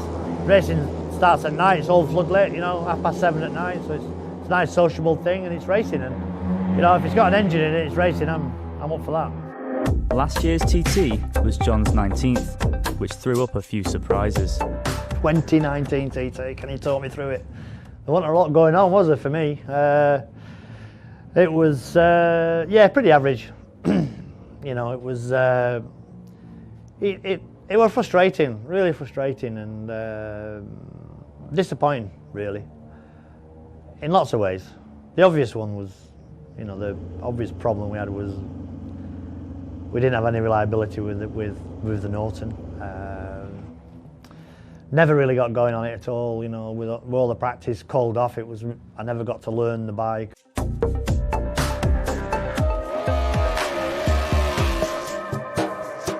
Sort of lost my confidence a little bit, and it reflected on some of the other bikes as well with the 600. But the highlight of 2019 TT's got to be standing on the podium again. My 46th podium, I think, or 47th, lost count. But it on the electric bike, which was, again, I've been in with that project from start to finish. You know, Michael Rutter won the race, which is highly frustrating. But he rode awesome, you know, to do 122, just under 122 on an electric bike, incredible. I did 121, so yeah, and just to see the Japanese faces and the lap record and we filled the podium again was the highlight of 19. But you know, the rest of it was not great, to say the least. But it will be Kawasaki green for McGuinness next time out. And if their impressive track record is anything to go by, things are looking up. Old Pete from Bournemouth Kawasaki, Quattro plant team, he drove from Bournemouth to Morecambe, which is 310 miles, to stand in my front room and say, look, this is what I've got. Put it on the table. I said, this is me, this is the wife, this is the kids. We all come as a unit, we'll go racing. So it actually aligned the planets up, so it's exciting. Well, it's Kawasaki's RX10. RR, proven package, won the senior in the hands of Dean Harrison last year, so you know, the bike's good, the bike's sharp, the bike's competitive, it's reliable. Pete Exton, who owns the team, and his family run it. You know, they're a successful team with BSB champions with Leon Haslam, but had a strong season on the roads with James, won the Northwest 200 and with Glenn, Irwin and James, so yeah, no, but it's an happy environment. It's a good package for me, and I liked it, you know. And I always think, you know, one door shuts, another one will open. He's only ridden the bike yesterday. He's not even ridden it at the Northwest 200 or the British Championship. Well, we've got an interesting one. With the first race that I line up on, this year. I call it the Formula 1 race. People call it Superbike race now, but for me it's always been the Formula 1 race. So that'll be my 100th start. So, you know, Century starts around there. You know, it's 50 odd thousand miles around the Isle of Man. It's a lot of miles, so you know, maybe we'll do something different. Maybe a gold helmet or something, a bling pair of leathers or something so something quite cool for the 100th start. And other than that, it's business as normal, you know. Just take the family, take my motorhome, try and cover all the bases and enjoy it. We are finally ready to go racing. And the competition will be as fierce as ever. There'll be a few more surprises in there. I think, you know, it's not just a foregone conclusion. Interesting as well. You know, Dunlop on the Ducati. You've got young Davey Todd. I think he's going to surprise a few people. I'm sure he's going to be right up there. Glenn Owen is a newcomer. So, yeah, it's interesting, you know. But the main guys, you can't. It's hard to look past Hickey and Harrison because they've lifted the bar and they're the ones who've done the 1, 3, 4s and 5s, and you know, nobody else has done that. So it's going to be hard. If it goes 136s or 7s and I can't do that, but I've got the best out of myself, I think that's all I can give. As long as I give my best shot and whatever I'm capable of doing, I'll be happy. But if that's 6, it's 6. If it's 3rd, it's 3rd. If it's a win, then we can all do another nude streak down the prom. But we'll see, I don't know. I wish I had a crystal ball, I could tell you. There may be no action on the Isle of Man this year, but all eyes turn to June 2021 and the return of the ultimate race.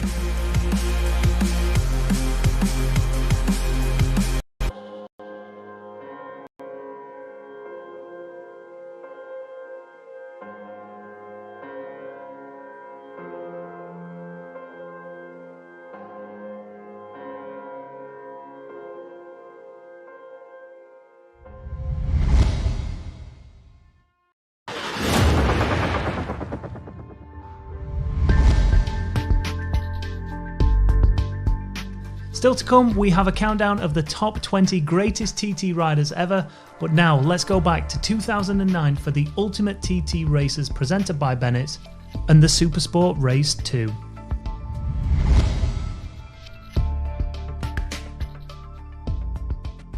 The start of the second Supersport race was delayed by 3 hours, although some of the riders were not convinced the roads were ready for racing.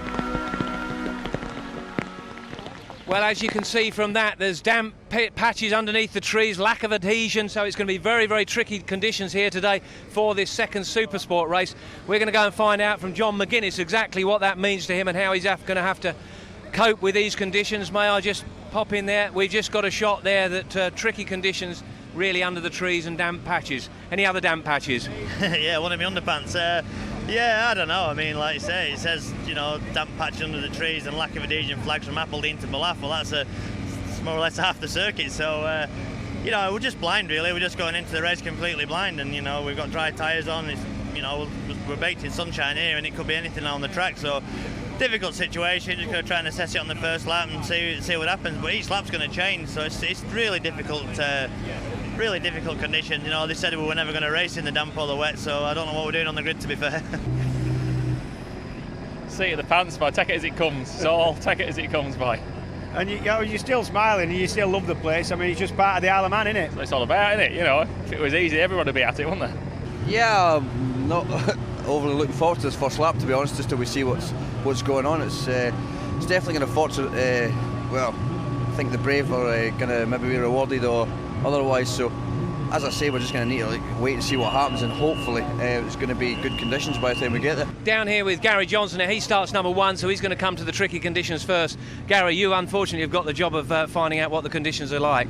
Yeah, definitely. It's not a prospect I'm looking forward to, but it's something I'm going to do. So I'll be out there. If I'm not happy, I'll be either pulling over or going slow. That's the end of it. But I'm looking forward to it. Extremely nervous, I'll be honest. So they said the track's about a 9-mile stretch that's actually damp, so that's not something that you relish on dry tyres going as fast as what we're going this year. So fingers crossed everything's okay, and everyone makes it back safely. That's the main thing.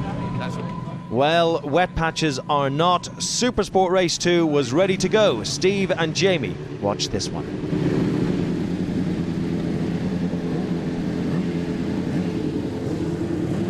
after a 2-hour delay for weather conditions, the relentless Supersport TT Race 2 gets underway. 4 laps.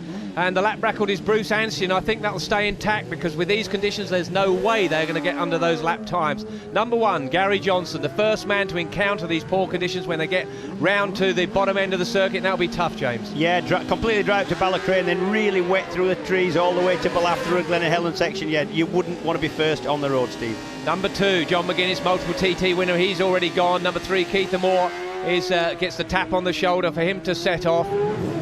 And this should be some race, but awful conditions for those guys around the bottom there. Number 4, Ian Hutchinson.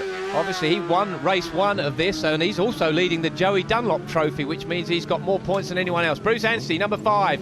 He is so desperate for a finish. This week has been a nightmare. Number 6, that's William Dunlop, the second of the 2 Dunlop brothers here in this race. He's moved up to number 6 because Cameron Donald is out through injury, so he's moved up on the grid as such, and will set off there in 6th position. Number 7, Steve Plater, HM Plant Honda, and look at him, very focused. I don't know what he'll think of the conditions, but really no one's going to know what to expect. Well, they know what to expect, but they're not going to know what it's like until they get there. Number 8, Guy Martin. Yeah, not at all. It's not like a short circuit where you do a sighting lap, a warm-up lap, and you can choose what tyres, etc., and you know what to expect. This is not like that. The first time these guys see the conditions coming out of Ballacrane when it's supposed to be damp and wet is when they get there. Yeah, and a word from the tyre companies, they've gone for a slightly softer compound. These tyres, of course, from the Supersport are treaded tyres. They are tyres similar to what you would buy on the road, but they've gone for a bit of a softer one. Conor Cummins, the big man from Ramsey, sets off, and there is Michael Dunlop, who was fastest in all the practice sessions up until the racing. Yeah, but he had an engine blow up in the Supersport race 1, but he's keen to go well in this race. Wildlife on the track. We've got a young hare on the track, and that needs to get out of the way because he's passing. Oh, how close was that? Gary Johnson nearly clipped him. He's still there. And McGuinness, well, McGuinness didn't lift his hand. He went straight through flat out. This man here, Gaz Johnson, didn't. He actually lifted his hand. He tried to miss the hare. From Lincolnshire, he's seen a few rabbits around, I'm sure, but he did try and lift. You can see how damp it is there. Now that's the tricky part. And listen, the revs are down. They're slower. The only good news is that they've got some heat in those tyres on the dry sections. Guy Martin, number 8, goes through there, and that does help in the damp conditions. Yeah, this is John McGuinness through the top of Bagari. You can see just how wet it is. The bottom's really wet with puddles. Yeah, he will not be enjoying that. He's now moved on down to Kirk Michael, and it will be dry in the places where the trees don't overhang. I suspect that will be the issues, where there's no wind on the track. I don't know, it looks a little bit wet at the side of the street to me, I've got to say, Steve. And also, you've got to remember the white lines are slippy. Any kind of manhole covers are all... Oh, wow. He's off the bike then. Yeah, that was a massive moment there. Lost the front and the back, I think, into Ren Cullen. That will knock John McGuinness's confidence. There's the flags out to say diminished grip levels out there, often used for oil, but today it's to show the guys that the track is damp in this section. Number 1 goes through, leading on the road, Gary Johnson. Yeah, he's come to the same section now, so we know it's wet. Ryan Farquhar, this is the bottom of Bagara, just somewhere back. He's showing strong early, is Ryan. Yeah, Ian Locker having another reasonably good run there. He's running in about 6th position as he goes through on the Black Horse machine. There is local man Conor Cummins right behind him. Michael Dunlop's made up a huge amount. He has. Yeah, he must be pushing on. This is Conor Cummins, local man, heading towards where he lives actually. He's on the running towards Ramsey now. And I'll tell you what, there's a lot of lower leaderboard people showing really, really well. Just for example, number 34, Mark Buckley, obviously set off 34. And a lot of people to pass. He's actually line 4th at Balaf at this point. Ian Locker over the top of that, and let's see again, it's dry there, no trees overhanging, but it's going to get damp up here because it is a very sheltered area that we're coming to now up towards Bishop Court, and there you can see it. Few puddles in the track, and they're right on the racing line. Yeah, and anywhere the white lines have been wet, like I said, or manhole cover. Michael Dunlop, he didn't ease at all. He got a good run out of Balaf over the top of Ballacry there, so Michael Dunlop is on it, absolutely on it, leading this race, just 21 years old. Yeah, this is Steve Plater and Guy Martin up towards Ramsey Hairpin. It should be dry from this point on. The wind will have got on the circuit. Obviously no trees up the mountain. It should be really dry for the riders now.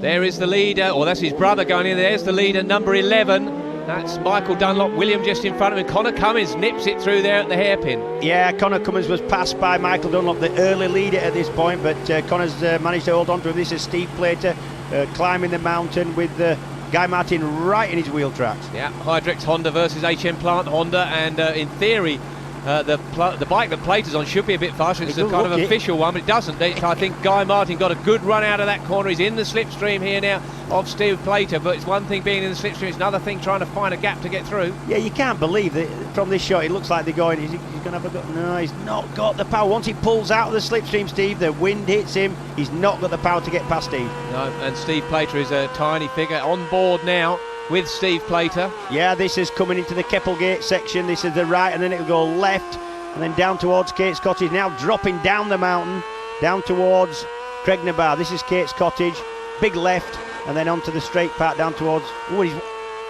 Oh, that was wide. He was over the white line, nearly brushing the grass bank there, and unfortunately those grass banks have got stones in. There goes the man behind him, Guy Martin. Guy Martin a bit later on the brakes, or got the run out. I think you say Plater lost a bit of time there to shut the throttle a fraction. I think he did run wide, shut the throttle, that let Guy Martin past.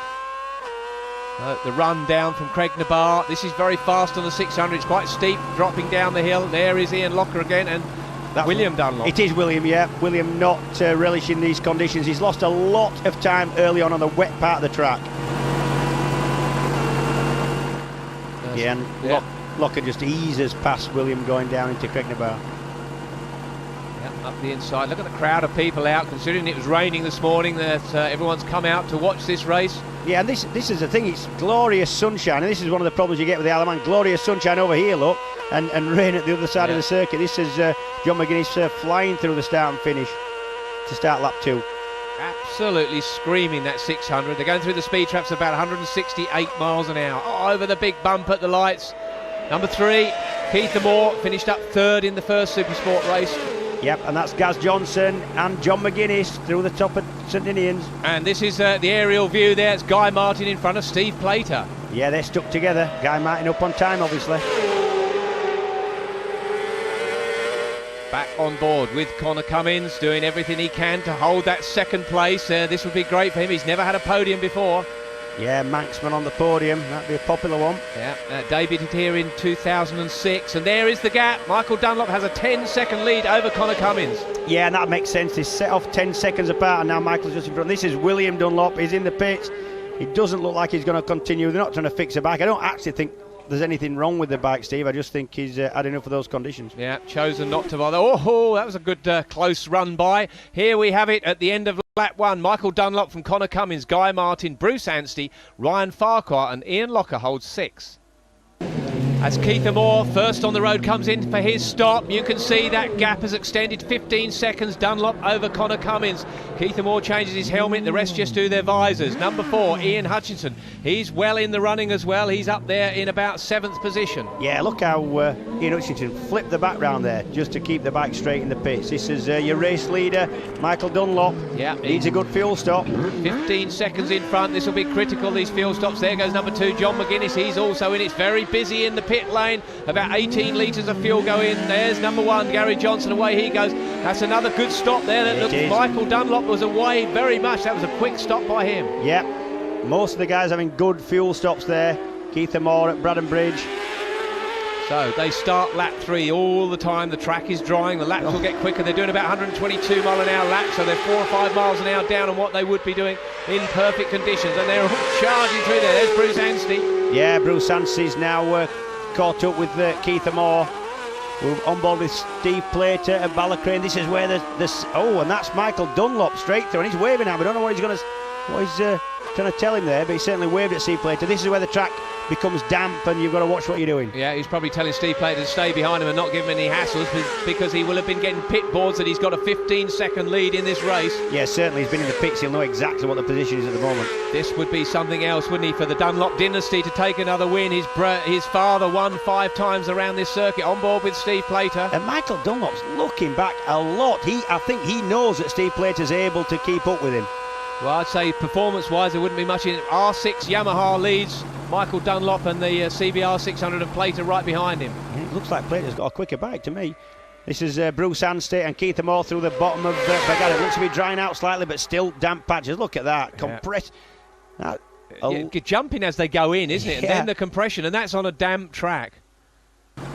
Fascinating stuff. Right, this is a big battle on the road here. That is Michael Dunlop and Steve Plater. They're still together, and Michael Dunlop was right. Steve Plater is able to stay with him in the slipstream.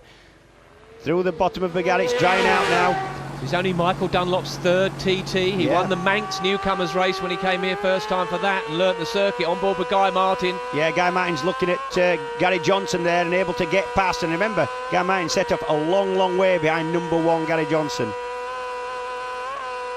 Oh, through Handley's there.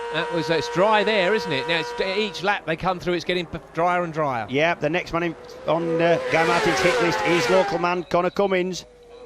Still those flags out. Now, I know for a fact that Michael Dunlop started on an old engine. He put a new engine in for the first Supersport race. He was fastest in qualifying, and then that engine blew up, so they went back to the old engine. It's not doing him any harm at the moment. It's not. It should be a more stock engine, not as many tuning parts inside it. It shouldn't be as quick, in theory, as the man behind him, Steve Plater CBR Honda. But, of course, in these conditions, it's a great leveller, isn't it? So it's really the who dares wins as such in these conditions. It is. Conor Cummins now chased by Guy Martin and Gary Johnston dropping back. They started well behind him. Oh, still wet. Look at that. The camera. Spray coming up off the back tyre there of Michael Dunlop as they go down towards Ballaugh. Yep. And he's still with Michael Dunlop. He is. This is Steve Plater we're on board with over the jump. And he's right with him. Yeah, right, very much so. Now, this could drag Steve Plater up a little bit. Currently, he's running around about 6th position at the moment, but he's really going to give Michael Dunlop a hard time. Having said that, through this section here, it's very hard to pass, and this is where it's the dampest. Into the Ballacry jump. Hey. Slipstream work going on. Is he going to go through? He is. Plater on the kind of outside of that small curve there, up towards Quarry Bends. Has he made it? No. Oh, that was close stuff. There was no quarter Arsenal given there by Michael Dunlop. Yeah. Just left the brakes off that bit longer.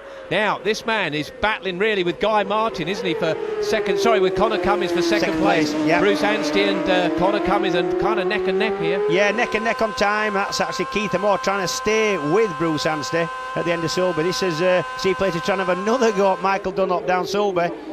There is Anstey.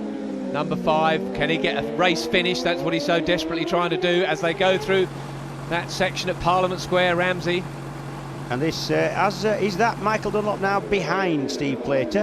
It was, it was, but not anymore. He's charging through, he's kicking out now, he's not happy with Plater. He isn't, he knows he's up on time. And Plater back through. Yeah, I think he feels that Plater's holding him up. And he'd probably be right, to be honest. I mean, he's well up on, Michael Dunlop is well up on time. Yeah, he's not happy. It is infuriating. I mean, I used to do it to people. I'd hold them up. Yeah, but certainly when it's going to be your first TT, when it's a bit special. Conor Cummins, Guy Martin and Gary Johnston into Parliament Square. Well, this is turning into a very interesting race, really. Michael Dunlop, what can he do at 21 years old to go on and take his first ever win? It is possible. It wouldn't have seemed believable till we got here. No one expected him to go so fast in practice. He did 126 mile an hour in practice sessions and no one could quite believe it. But there it is, Dunlop now 21 seconds in front from Cummins. Anstey 3rd and Plater. Look how close that is between 2nd and 3rd. And this is Michael Dunlop. He has to go his own pace, but he also doesn't need holding up by Plater, who he knows is in front of in the race on corrected time. The man holding 2nd at the moment, Conor Cummins, he's got to worry about Bruce Anstey, who's now on a charge. Now this track is drying out, sorry. Yeah, down to Governor's Dip. A little bit wider line the riders can take now since they put a new section in there. Yeah, it looks smoother as well, Steve. I remember that section being quite bumpy. Yeah, it has been smoothed out, and you can see there's been no rain here because Governor's Dip used to be the worst place for keeping wet, but it's dry enough down there. Plater still in front of Michael Dunlop, but Michael Dunlop holding a significant advantage on corrected time. This is Guy Martin into Governor's Dip, down the Nook, and then this is a Governor's section. Conor Cummins still holding 2nd in this race, and this would be some result for a Manxman. Yeah, it would. When he puts his leg out, it's virtually on the ground as soon as he puts it out, isn't it? It's such a long legs on this man. You can see a lot of flies on Guy Martin's bike. Guy Martin now past Gary Johnston. Gary Johnston not enjoying these conditions. Back on board. What's gone on? Oh, he's looking down. I think Conor Cummins is he out? Stopped. You can see him. Oh, I reckon he hit the kill switch. I think he did. Yeah, I think he's that's going to cost him a lot of time starting his 4th lap. Yeah, it really is, isn't it? Guy Martin into the pits. He's out, and he shouldn't be. He's out of sequence because he stopped the lap before. He doesn't need fuel. There's something else wrong with that. And he's finished. Well, disappointment for Guy Martin. Well, Guy Martin had some issues in the first race, but still finished, but he's out now, and there it is at the moment. Michael Dunlop, 24 seconds in front of Conor Cummins. Bruce Anstey, Steve Plater, Keith Moore, and now Guy Martin out will move Ian Hutchinson into 6th. As they start their last lap, you can see that big gap that he has, 24 seconds Dunlop over Cummins, but look how close it is for second. Less than a second in it, Steve. Steve Plater there hanging in to Keith Moore and Guy Martin, but it's going to be a frantic last lap. On board with Steve Plater down into Ballacrane. And that's Ian Hutchinson is just going past. It is, and up the inside, Michael Dunlop, the race leader, charges past the two of them. How late was that? You wouldn't expect that someone to outbrake Steve Plater. You wouldn't. I'll tell you what's happened there. I think that Michael Dunlop will be desperate to get past Steve Plater and Ian Hutchinson because it's coming to the damp, the treacherous part of the track, under the trees, and he knows he's quicker on this section when conditions are like this. But that is some margin he has, 24 seconds. Yep, into Laurel Bank. Is it damp? Yeah, 1 or 2 damp patches. But Steve Plater also seems to be gaining time a bit on Conor Cummins. Yeah. That's cost him a lot, that moment he had over the grandstand. He went through the speed trap at just 100 miles an hour. It should have been about 168. This man I'm talking about, Conor Cummins, it's really closed that gap up, and Bruce Anstey is right onto him. Yep, on corrected time. There's less than a second in that man there. Conor Cummins and Bruce Anstey on the relentless Suzuki. Still with Conor Cummins. Bike sounds good. Yep, going well now. There's nothing wrong with it. Whatever it was a... Well, it's fixed itself. So it is between this man, the local man Conor Cummins, and Bruce Anstey, the Kiwi, for the second position. But at the moment, with a 24-second gap, number 11, Michael Dunlop goes through. Conor Cummins, it's definitely drying out there. And how fast was he through that? Off the ground as he goes into it. And look at the compression. Oh, and you can see the fairing scraping on the road, the smoke coming off the fairing as it hits the deck. Great pictures, shot. Yeah, absolutely superb. And there is Anstey. He knows he's been getting pit board. Steve Plater has a bit of a moment over the top of the jump. Yeah, but Steve Plater is sticking with Michael Dunlop down into Ballaugh Bridge. He's right with him. As I say, this is dragging him up. He could get a podium still. Yeah, he's definitely with a shout. He's Steve Plater of a podium, and he knows it. The track's drying out, and it's playing into his hands now. He's better in the drier conditions. And there's no doubt the Honda seems to have the speed. Look how close he is there, right in the slipstream. And this is a flat-out section, Steve, as well. You know it's coming up to the Ballacrye jump. He's got to let him go there because he can't go round that corner and use all the road. Michael Dunlop used all the road there, over to the right. I think he'll have another go now. Down towards Quarry Bends. This again, he's flat out, 160 miles an hour plus. Late on the brakes, Michael. Yeah, this is wonderful stuff. The throttle doesn't get closed into there on the Supersport bike. Just rolled. They never actually close it. It's rolled and then back on. It would if I was on it. Onto Solby Straight, the longest of the straights, really, often the fastest part of the course. But on these 600, Plater surely is going to use the speed of the Honda now. And the slipstream to good effect. He's got to be through. There's a kink coming up in a minute. Let's have a look what goes on. Look at this. And Hutch is watching what's going on there. Yeah. And Michael Dunlop moves in turn into the slipstream of Steve Plater. Hutchinson keeping a watching brief. This is Anstey. He's now free of Keith Moore. Oh, you could just see how bumpy it is. Ian Hutchinson doing everything he can. The guys are going to be getting tired now, I'm sure. The last lap we're on. I know they're fit, but really it takes it out of you, James. It does, and Keith Moore here is out. He's had a problem, a mechanical problem. He's in Ramsey. Now that'll move Ian Hutchinson up to 5th then. Yep. Now Bruce Anstey on the mat. And what I can tell you is number 34, Mark Buckley, the Scotsman, and the lad from Lancashire, number 24, Cal Rennie, holding 8th and 9th in this race. They're punching well above the weight. Yeah, those conditions have helped them out, evened out the playing field, as they say. But Bruce Anstey, the Kiwi, who has not finished a race this week, looking like he's going to get himself on the podium. Yeah, and he's pushing hard, and Conor Cummins needs to watch out, because if he doesn't push hard, that man will get second. Look at those shots. The valley down there is absolutely glorious. Not if you're going to go too wide there, but it's great views here from the helicopter shot on the mountain. And that's Steve Plater. Now it's Michael Dunlop's turn to chase. Yeah, at the mountain box. And Michael Dunlop will not want to make any mistakes. He knows he's got 24 seconds lead. He'll have had a board, I suspect, coming up the gooseneck, and that's enough for him to ease back and not get embroiled in a fight with this man, Steve Plater. Yeah, it'll be a very emotional moment for lots of people to see Michael Dunlop stood on that #1 spot. Yeah. That man there, Steve Plater, will know that he has chance of a rostrum if he pushes on over the mountain, and now it's dry and he'll be able to do that. Everyone at this point hoping they put enough fuel in. It is touch and go with these machines. They only just about do it. Hutchie there using a nice line, nice wide line, and here is Cummins, and this is it, second or is it third for the local man? It's going to be really close. Well, he knows that if he pushes on, he might get second. If he doesn't, Anstey will definitely get second from him. And then this is interesting with Honda domination at the moment. We've got a Yamaha leading a Suzuki, leading a Kawasaki. Yep.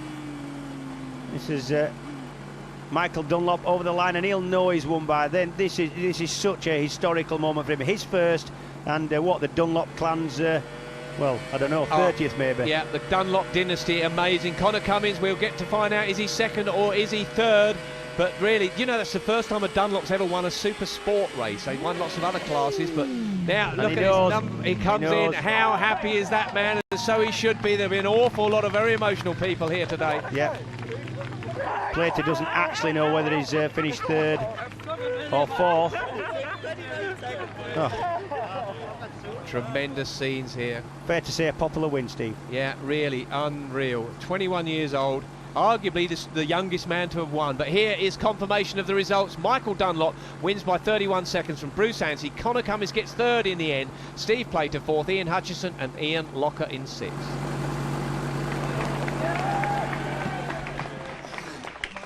Michael, get down off that bike before you do yourself injury. Congratulations, an emotional win for you. Brilliant moment. Fantastic, it's awesome. It's just we've had so much disappointment all week. The week's been so bad, you know. We've just battled through thick and thin. Gary pulled out all the stops, everything he could. Gary pulled them out, and I can't say more to the boys. You know, they're just private lads. Gary owns his own business. Martin does his own thing. Jared, all Joe Mad, all the lads, everybody just owns their own business, and they just say, look, here's a few pound, let's go racing. And bike never missed a beat, never missed a beat. Well, congratulations, Bruce, and I reckon there's a lot of relief in there as well, is there? Yeah, no, we finally finished the race. I was just glad going over the finish line there. But the bike was working well. It was just all like the first lap. I just pushed as hard as I could, but that first lap was really wetting through the trees. Gave everything I got. The Suzuki Relentless bike's going really well. The tyres were going really well, so I just sat back and enjoyed that one. How much, considering and bearing in mind all the disappointment of this week, how much does this mean to you and the team? Good, just back on the podium. That's a good start, so hopefully we'll go one better on Friday. So the Manx man has done it, got himself on the podium. Yeah, absolutely over the moon. Can't believe it. I've been dreaming of getting on the podium at least for quite some time now, and it's finally happened. So, you know, fair play to McAdoo Kawasaki Racing. They've built me an absolutely belting bike here, and yeah, they've worked their nuts off for me. You put a shiver down the spine at the end of the third lap there when you came through the finish line. A little bit of a problem, and people thought, oh, is he out? Is he in? What's going on? What happened? Yeah, I don't quite know what that is. We'll have to have a look at that when I get back to the awning later on. But she chimed back in, and she ran absolutely perfect after that. And I just got my head down and tried to pick up as much time as possible. For a brief second, did you think, oh, that's it, race over? I thought what the hell was going on, but she chimed back in. It was a sigh of relief, was had anyway, you know. You're a local man, born and bred. What does this mean to the people here, do you think, you up in the podium? Hopefully I'll put the Isle of Man on the map a bit as well, and I know it's a local event, but you know, it's for me, I've grew up around the TT. I mean, my dad raced, and I got up every morning to watch the early morning practices, and boys are happy. But yeah, it's TT is a big thing to the Isle of Man, and you know, long may it continue.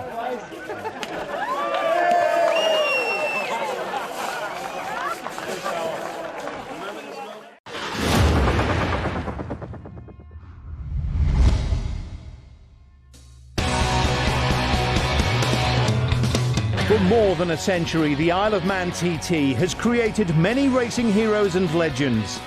But who are considered to be the very best? This is a countdown of the 20 greatest riders of all time, as voted for by you, the fans.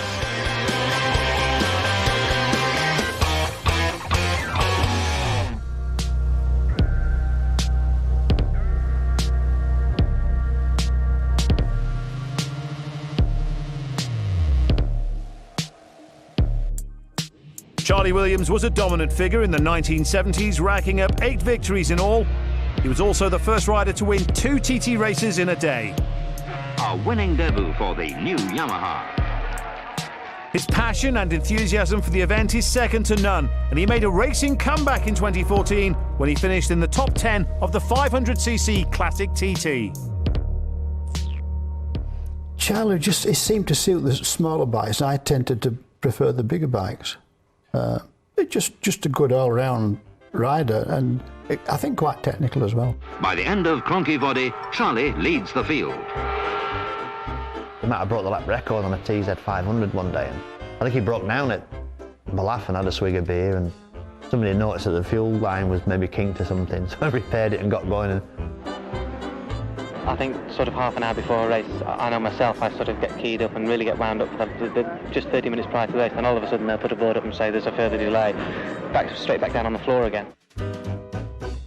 111 mile an hour on a 350 or in 70, whatever, mid-70s, that's motoring.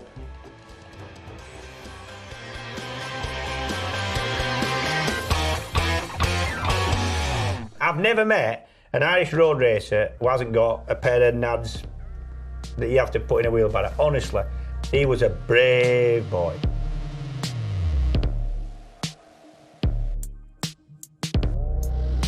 Phil McCallan will be forever remembered as being the first rider to win 4 TT races in a week.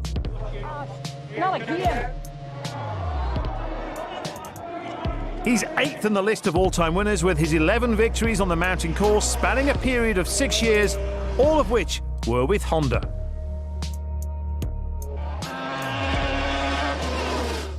I remember doing the interview with him and him like wanting to strangle me because he'd sort of lived off being the only man to win 4 in a week for so many years. But yeah, he's a great guy, Philip, and you know, I've got on with him a lot ever since I did beat his record, and I think he was pleased for me. Phil, well, I can remember being with the camera crew filming Philip in his prime, and the shots of his eyes would have just frightened all the competition away, and probably the birds as well. Nick Jeffries for Honda, and his teammate Philip McCallan is already catching him. And big wobble at Black Dub. Everyone thought Philip McCallan was in his caravan howling at the moon, but actually he was in his caravan plotting how to beat them the next day, and that's what he did. His aggression was unbelievable, and I always remember, you know, when I used to come over and sleep in a van on the prom and watch the racing, he always stood out, did McCallan, and remember looking around the Castrol Hondas and bikes he rode and just in awe of what, you know, he had.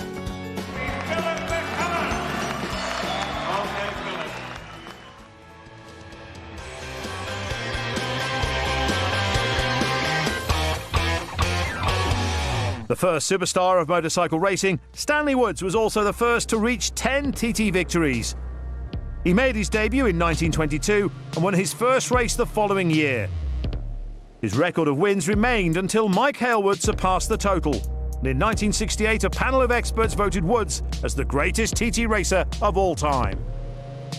Well, I would like to have been a fly on the wall to see what it was like. I bet it was a tough old time on those old bikes, no brakes, no. You know, the roads would have been pretty sketchy, a bit of leather wrapped around you, and an old cork helm on. It would have been tough going.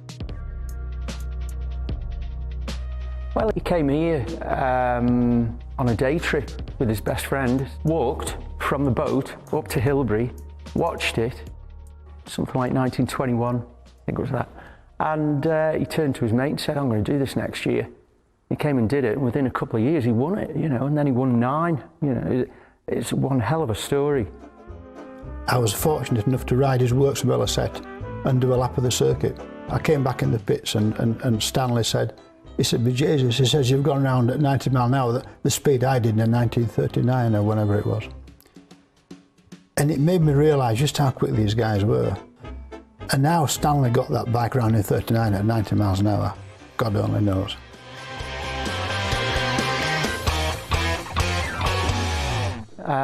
He was a fantastic rival. He was brilliant himself when he's done his fair share of stuff, always had a fast bike and knew how to make the thing go.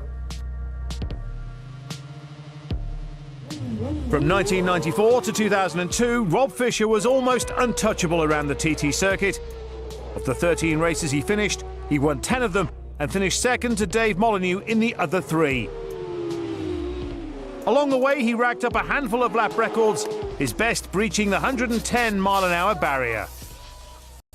I enjoyed racing against Rob because, you know, we had a real good respect for each other, and we never spoke. It'd be an interview like this, and he'd be sat there, and I'd be sat here, and never even look at each other. It was total focus, but we always respected each other, and he was a fantastic champion. 10 times TT winner, and he was, you know, a great driver and a good all-round driver as well. So yeah. Wonderful. What more can I say? The double at TT 2000. He learned that circuit very fast, and I think he had a pretty unique way of learning it too. He once told me that when he got to the long white lines, he knew he was on a big fast stretch, and when the blocks got smaller with the bigger gaps, he was getting to a twisty bit, and he said that helped him, you know, learn the circuit fast. His machine preparation was fantastic. It was where mine sometimes suffered reliability. He always had that reliability. There were the differences between me and Rob. I was always looking for the extreme, and he wasn't, I don't think.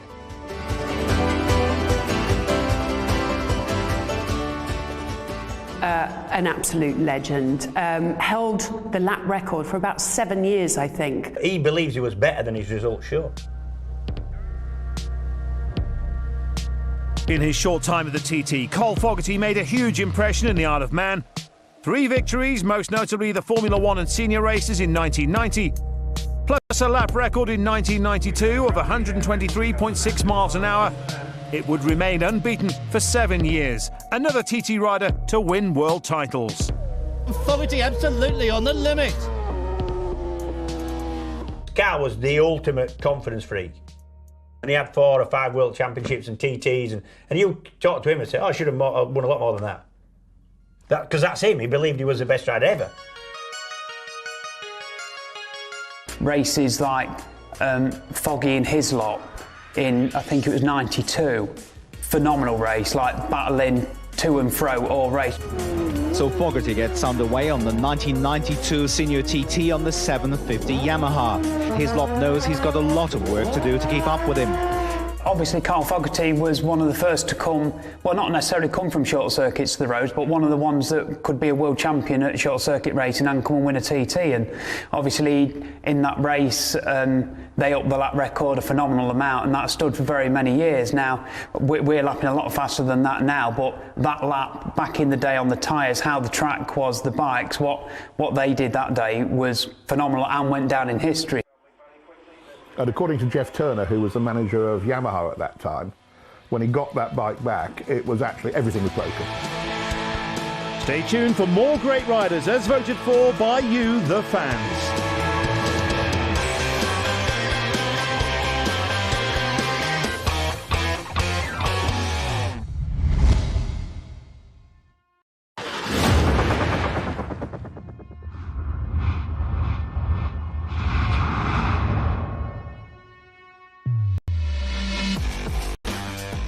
Three-wheeling around the world. Here we are at the grandstand, we're all ready to go. The entertainment and the love you get from this sport. Hello, three-wheelers, live with three-wheeling. We have an ambassador program. They are so focused on this sidecar racing, and I'm in awe of them. Are we about to witness TT history being made again? If you're really, really keen and you want to get involved in the promotion of our great sport, then become an ambassador. Take photos and post them on our fan page. We have such a great sport, and it's all the personalities and all the friendships that we have and all the families that are involved.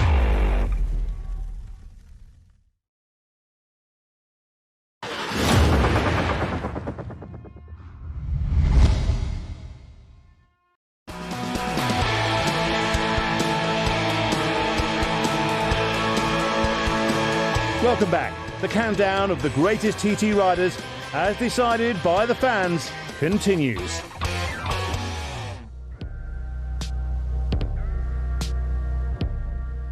He was like a 250 man. I was brought up on my 250s, and I was just to sort of watch what he did. It's often overlooked how successful Ian Locker was at the TT. A total of 10 victories is something to be proud of, and the Welshman has been a loyal participant on the mountain circuit since his Manx Grand Prix debut back in 1983. In all, he's competed in more than 100 TT races. He was always a real tidy. His bikes were always nice, you know. I used to remember going around trying to read what sprocket had on the bikes and look at the gearing, and he used to put a blob of silicon on it so you couldn't read it. It used to frustrate me, so I'd be looking at wheelbases and things. And in 2014, I'm at the Ulster and his passive slip protection, and I just went, silly old fool. I was like, he's 50-something year old and he's cropping me up and he's doing that, and I went, if he's this fierce at this age, by hell, what was he like when he was younger? So, you know, full respect to the guy. Beating Steve Hislop on the 250 Grand Prix bike. Unbelievable, isn't it, really? Number 9 up now is Ian Locker. Locker, a much fancied man here today. Fastest man in qualifying. He won this race in 1997. It was his last TT win. Can he repeat that this week? He's, you know, not a big fella, and he's had some great results on all bikes, you know, 125, super bikes. If I'm honest, you're asking me for my opinion, and I'm going to be honest. Never a big bike man. I didn't think he never really. Locker always up to Supersport really. I think once the big bikes got to 200 brake horse, I think smaller bike man and a classy smaller bike man, and another really safe bloke. I mean, he's done a zillion laps and never had so much as a flipping skid.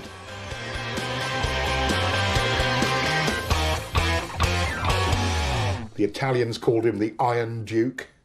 You know, he was completely exceptional. A 6-time TT winner, Jeff Duke would also lift half a dozen world titles. At the Isle of Man, he came within a whisker of breaking the 100-mile-an-hour barrier.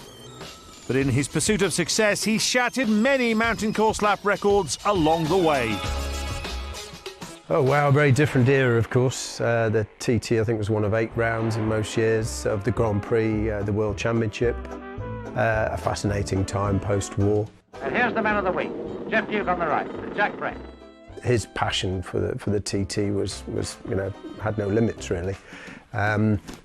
He always treated it with great respect and had a very professional approach to racing at the TT, from spending 2 weeks walking and cycling around it to learn it. As a result, being able to go more or less at lap record speed on his first few laps. One of my first races I ever saw was at Scarborough, and Jeff Duke was there, and you know, that was where it probably all started for me. Yeah, I mean, it was before my time really, but I mean, I knew him afterwards as, I wouldn't say a friend, but I certainly met him quite a few times. An absolute gent. I think really, I guess he brought a very professional approach to the TT for the first time, and they say that about his career as a Grand Prix rider, you know, with the one-piece leathers he invented. He wanted to know everything about the bikes. And here is the wonderful finish. Jeff Duke coming over the line. There's Gilbert Smith, Managing Director of Norton, shaking hands with Jeff. See his thin one-piece leather suit. Joe Craig standing between Jeff and Artie Bell there on the right. I think he was the Rossi of the era. He just lifted the bar that much further, didn't he?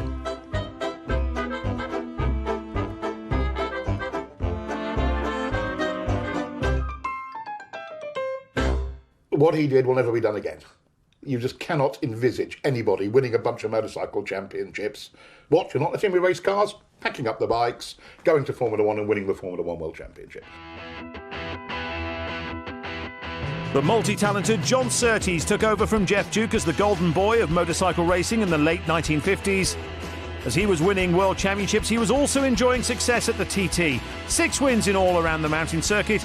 A true great of not just motorbikes, but motorsport as well. John Surtees, as we know, was a superb engineer, a hands-on engineer of the first order, and he applied that to the development of the MV. You know, to jump off 2 wheels and go into 4 wheels, and he was the only man to do that, you know. And a hero, you know, definitely hero, and still rode and drove right up until we, you know, slipped away. So, yeah, top man. That guy, I mean, he's just so technical and so precise. And I mean, even in his later years, he was still going like a lunatic. You know, but absolutely safe and bang on line. And you could see why, you know, 40 years earlier he'd been as good as he was. More famous perhaps for his car racing, but in his era he did have a period when the MV particularly was very dominant, and perhaps had less, well, he did have less competition and prevailed in the mid-50s, but he still certainly was a very, very accomplished champion.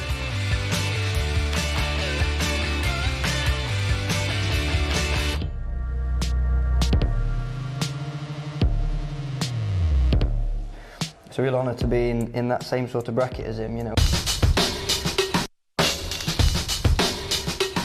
Dave Molyneux is the most successful sidecar competitor in TT history. As well as 30 podium finishes, he has 17 victories to his name, which puts him third in the all-time list of winners behind John McGuinness and Joey Dunlop. He also has a section of the TT course named after him. I was a big Molly fan. I must say, I was a sidecar kid. I always thought Dave was a bit of the dog's nuts, you know. But just for that time when sidecars were, you know, it was a lot different era when I started coming around. You know, sidecars were they were funky when I seen them, you know, and they were like old shapes, you know. And I like watching Dave. I remember one just on my own walking fields to get to somewhere just to lie in the bank and watch him, you know. When I was a young lad, I actually spanned for him one year. You know, when he did the double that year, and you know that was a great experience and sort of fueled my desire to want to come and do it. A dramatic practice week in 2006 with Dave Molyneux crashing out of the event following this big smash shortly after Rencullen. Thankfully, Molly and passenger Craig Hallam escaped with very little injuries. Dave's a tough bloke that, you know, drives you on as well. You know, that's what's great about having such a good competitor in him. You know, there's no backbiting, there's no malicious stuff. You know, you both want to win racing, you both put your helmets on and go and give 110%. And you know, we've shared a pint after races and you know, shook each other's hands. And you know, we've watched him since I was a lad, and since, you know, Ben's same. And you know, it's camping at the bottom of the Gary every year with Mum and Dad. That was our family holiday. And then listening to that Honda come singing through, you know, right from Ann Liz or somewhere like that. You know, Dave's on his way. You know, awesome.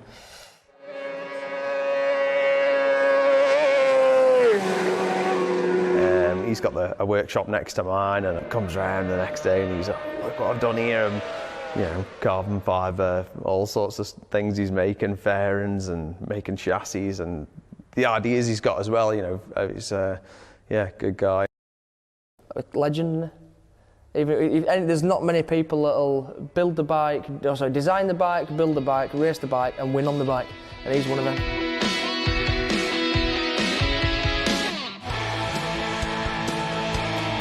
Coming up, the fans' decision as to the greatest TT riders continues.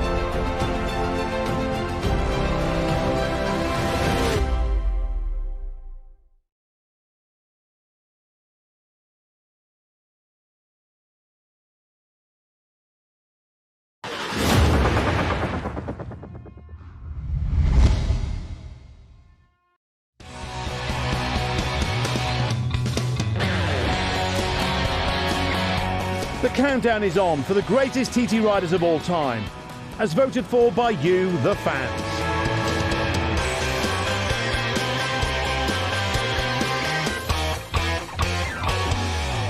That word charisma, you have no idea what it means until you meet somebody who's actually got it.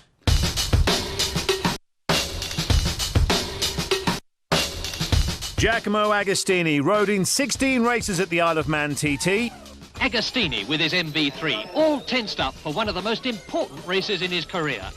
He won 12 of them, finished second twice, third once, and failed to finish the other 3 races, which shows just how dominant he was during his spell of racing around the mountain course.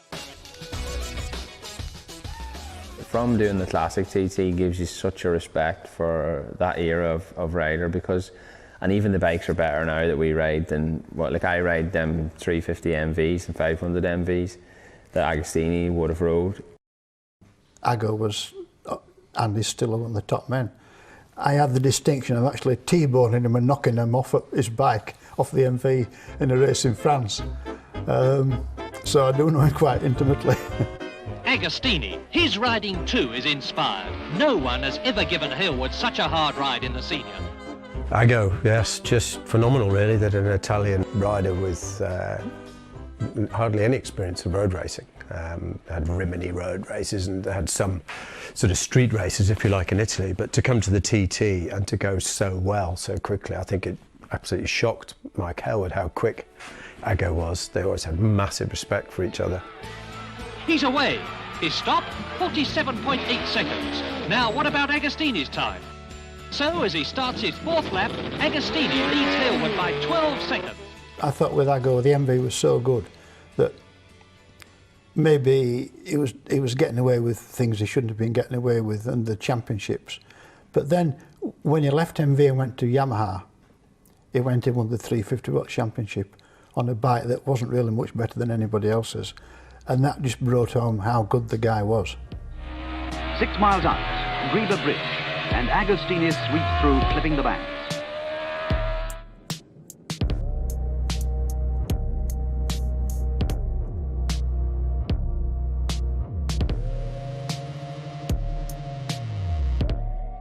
Bob McIntyre is famous for being the first rider to lap the TT mountain course at more than 100 miles an hour. Over the 4 laps, McIntyre's average speed is 100.68 miles an hour. But he was also a 3-time winner at the Isle of Man. He was another leading star of the 1950s, enjoying plenty of success on the Grand Prix circuit. Yeah, well, obviously he was known as Uncle Bob in our family, a very close friend of my dad's. They had great respect for each other, obviously, and yes, my dad didn't use a full fairing in 1955, so was a tad short of the 100 mile an hour lap. And again, it's hard to sort of understand, like 100 mile an hour in today's standards isn't very special, you know. But you've got to try and understand what the time was, and when you look at the kind of gear that they were wearing and what the bikes looked like, then for me it creates a reference of how significant the lap time is. But I think you have to sort of remove yourself from today's standards to try and appreciate what they were achieving in those times. And he's done it, 101.03 for the lap.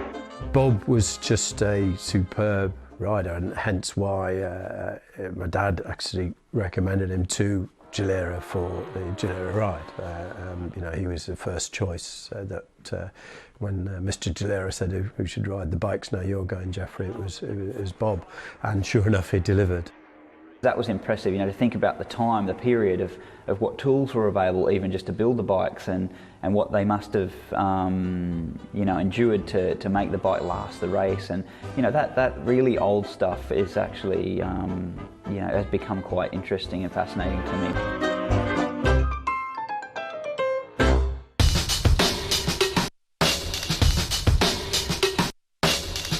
Bruce is on everybody's mind at the moment for all the wrong reasons, but I would have had to mention Bruce because he gets off a beach in the Caribbean somewhere, he arrives on the Isle of Man with sand between his toes, everybody thinks he's half asleep, and he gets on a race bike and he just keeps winning TT. Bruce Anstey has stood on the top step of the TT podium on 12 occasions. A versatile rider, he's comfortable on all types of machinery, big or small.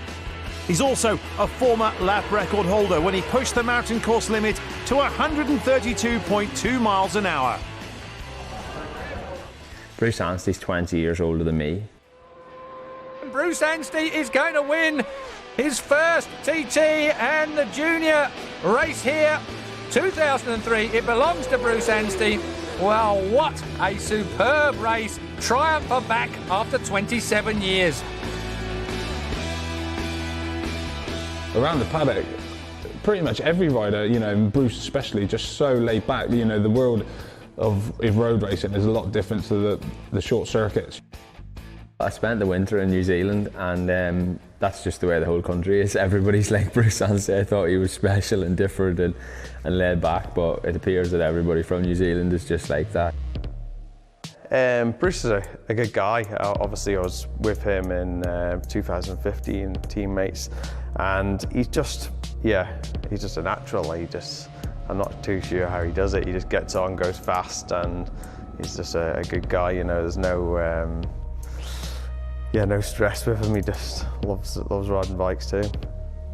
I think his smoothness, if it was taken to the Grand Prix and he developed racecraft with it, I think Bruce would have been a very, very good short circuit racer.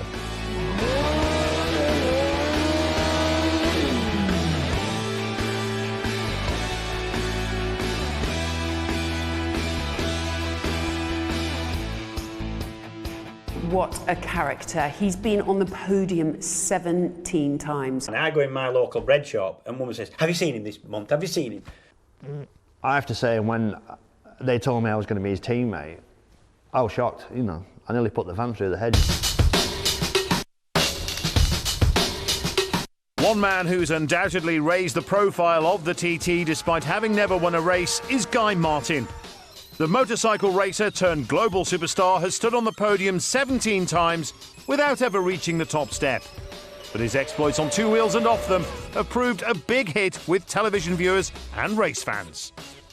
His teammate's going to be Guy. I was like, I didn't see it coming. I thought it was going to be, I don't know, Hutchie or something. And when they said it was going to be Guy, I was well shocked.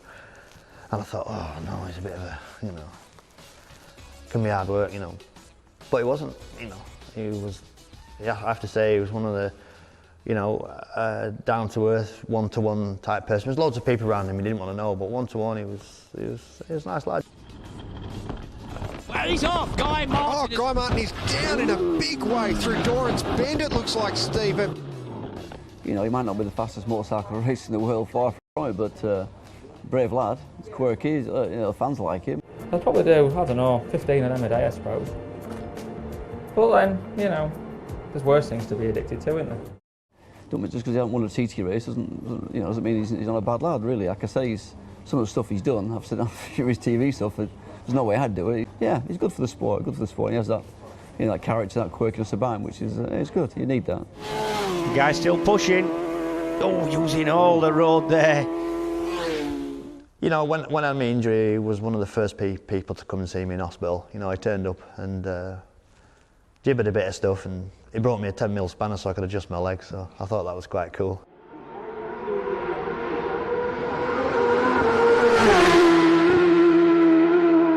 He's 131 high 131s, I think. He's led races, he's had chains break. He's fast enough to have won several TTs, and he hasn't. A slightly bonkers bloke from Lincolnshire who's quite fast on a motorbike and has love and respect for industrial heritage. What's not to love? We're all different, you know. It would be a boring place if we're all the same, you know. But yeah, you got all the headlines, which was fine, but I got a few more wins and I wouldn't swap them for anything, you know.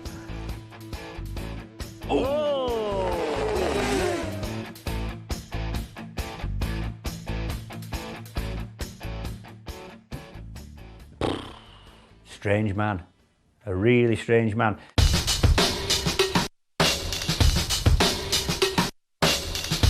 Steve Hislop left a huge imprint on the TT. Not only did he achieve success on 11 occasions, he also became the first rider to break the 120-mile-an-hour barrier.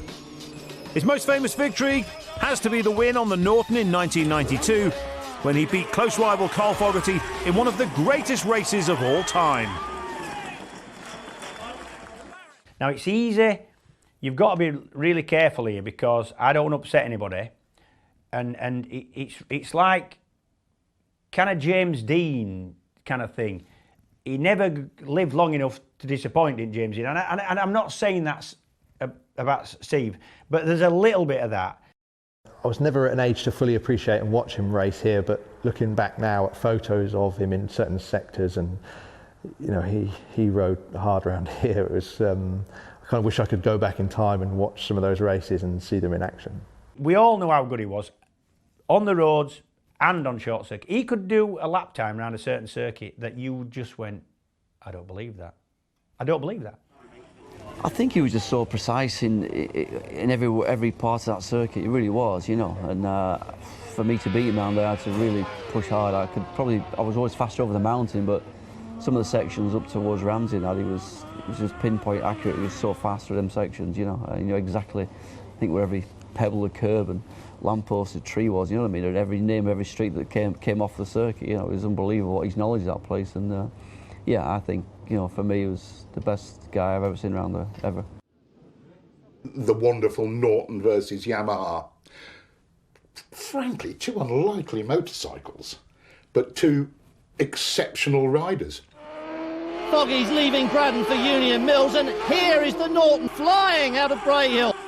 Both of us hadn't won a race by the time we got to senior TT time, and yeah, it was just an epic battle, and he took the win by 4 seconds, and I took an outright lap record that's up for 7 years, so I think we were both fairly happy after that, really. Steve Hislop, and it's history. A win for Hislop and a win for Norton.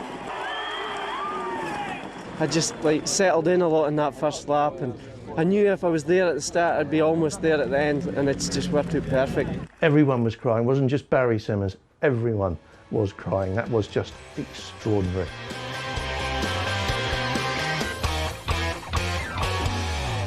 He could muck about better than anybody else on bikes. So he's just an all-round, really good, hands-on, skillful motorbiker. 12 podium finishes, 9 of which were victories, shows just how big an impact David Jeffries made at the Isle of Man TT. So dominant was he at the turn of the century. Those wins came in the form of 3 hat-tricks in 1999, 2000 and 2002. He was also the first rider to lap at 125 miles an hour. The biggest, loveliest idiot. I mean, not an idiot, an intelligent lad, but a big, he did stupid stuff. He'd say, guess what I bought? I bought a Russian 8-wheel truck. Right, Dave. Okay. It's going to be David Jeffries. Jeffries crosses the line to take his first ever TT win. Oh, God. Unbelievable. Like Philip McCallum won 11 TTs at similar sort of pace right through, and then like Jim Moody broke the lap record in 99, took it to 1:24, then DJ just ramped it to 25, to 26, to 27. And I think we all stood there in complete awe of what Davey did. He's coming down the Glencrutchery Road. The clock is ticking, and I can tell you it's so close. David Jeffries over the line, and he gets a new lap record, and it's 125 miles an hour. To be the fastest man round here and the first man at 125, it's pretty special, is that? Oh, what a sight! DJ on his way. We just bounced onto the scene and did the treble 3 years running from such an early stage in his career, you know, and such a big guy who won 600 races, Superstock, dominated the Superstock class and the Superbike, really, you know. It was just like what he could have gone on to win would have been unbelievable. Jeffries looking good? Yeah, seems to be going all right. Will you ease off now? You've got a 64-second advantage, or are you still going to rev the backside off it? Oh, just keep going like we normally go. We thought so.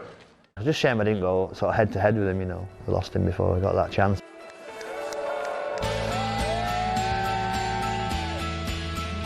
The countdown continues in just a moment. Who have you, the fans, chosen as the greatest?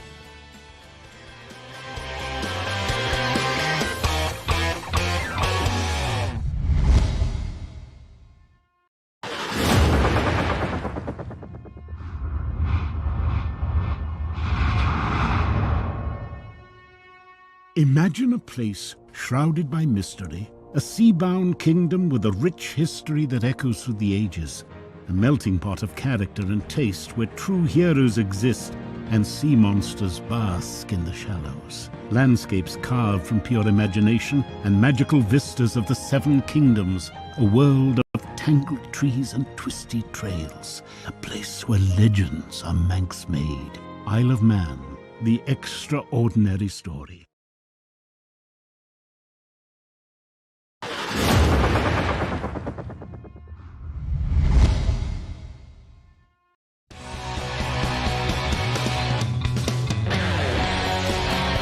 Welcome back to the countdown of the greatest TT riders of all time. The fans have voted in their thousands, and this is who you consider to be the best of the best.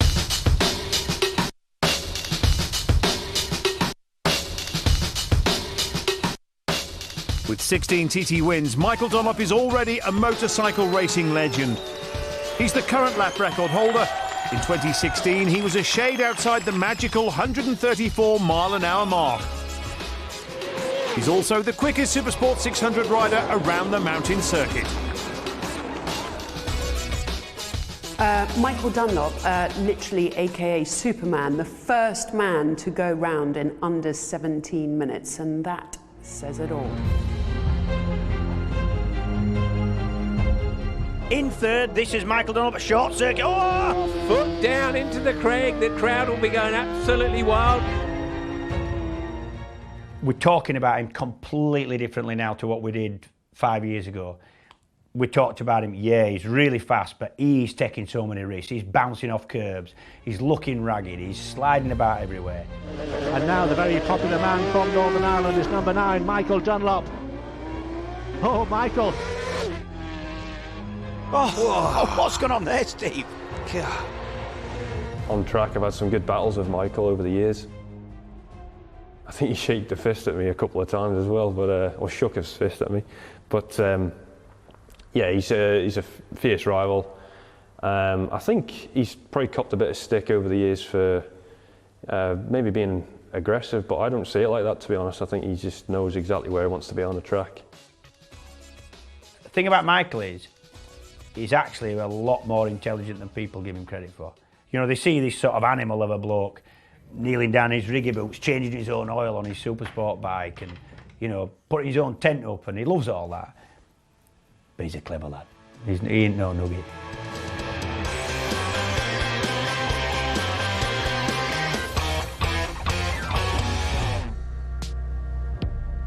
One record which will be permanently etched in the TT record books is Ian Hutchinson becoming the first and so far only rider to notch up 5 wins in a week around the mountain course.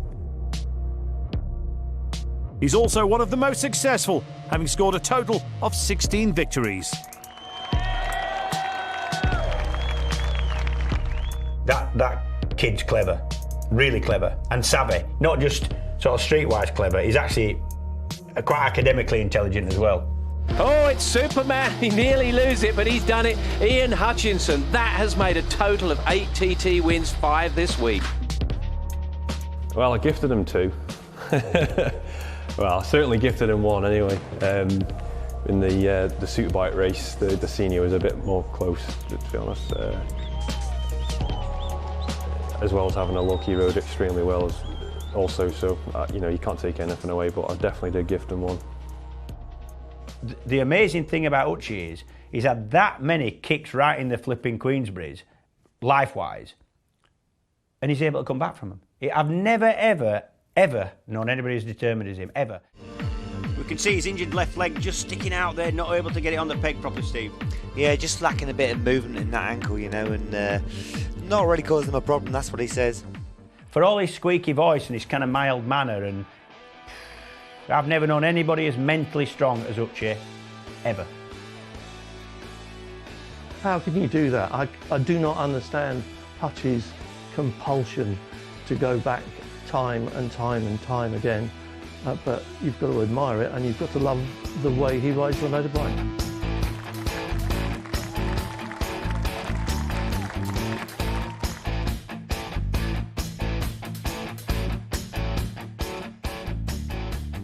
I think there are 2 things you need to be a multi-world champion. You need 100% ability and you need 100% want. And it got both. Mike Harewood enjoyed many famous achievements at the TT. A total of 14 victories, a record which stood for several years, plus his battle with Giacomo Agostini in the 1967 Senior, and arguably his most noted performance, his return to the island after a break of 11 years when he won the Formula One race. If there's somebody who did it on pure ability, pure natural God-given talent, then the finger points at Mike Harrowwood. A superb start. Only he could ride the big Honda like this on a course that's tough enough on any bike. When he won in 67, you know, finished the race, the front and back wheels were 1.5 inches out of line. I was with my father watching the 67 race. That was quite amazing. I was asked by so many people, why didn't I ride again in the Isle of Man? And people were saying, I think you ought to have another go. And I thought, well, why not? It would have been a massive draw card for the crowd, the public, you know, because it seemed like if you'd missed his racing, it was gone, you know, and then all of a sudden, all these years later, an opportunity to watch him race again has come. And then for him to go and win as well, I imagine it would have been a real buzz about the place on that day. Mike has made it 14 wins now, and the crowd go wild. You know you've done the lap record. Really? 114. No. Yeah. You're joking? No, you did it. Bloody hell, I wasn't even trying very hard.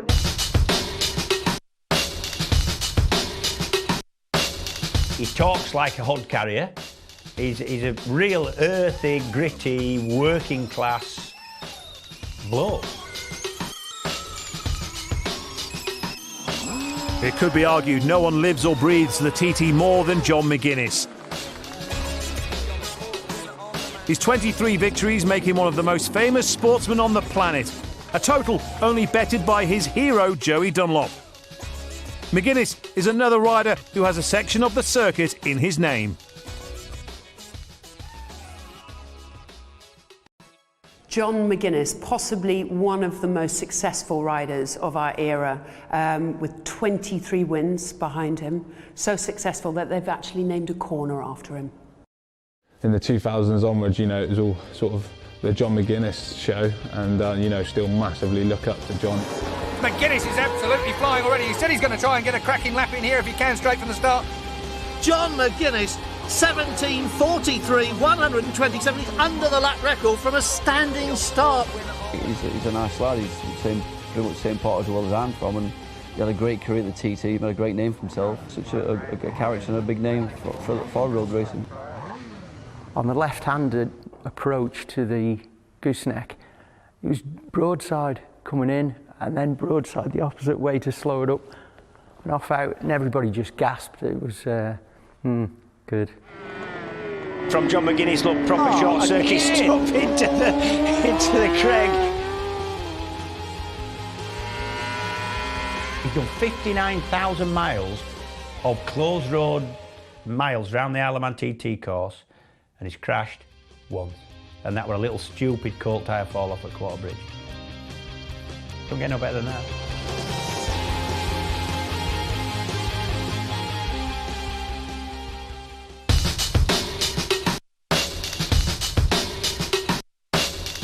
I admire him for kind of just getting on with the job. He was here for one reason, and that was to sort of win and do it his way. Always been my hero, always will be.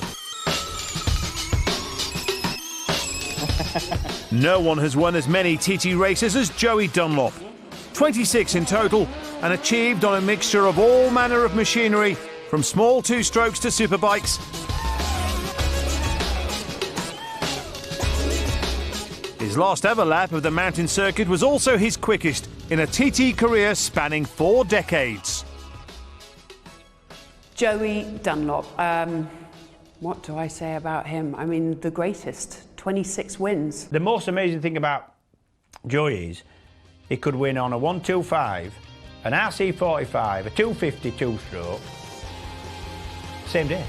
With only a mile to go, Joey sweeps triumphantly through Hillier, completing a record-breaking 115.22 mile-per-hour lap. Well, Joey was my all-time hero, yeah. And I think there is some greats, there's no doubt about it. But I think he just comes, he's like the cream and he comes to the top. And it doesn't matter where you go in the world or wherever you're racing, or Joey springs up in the conversation.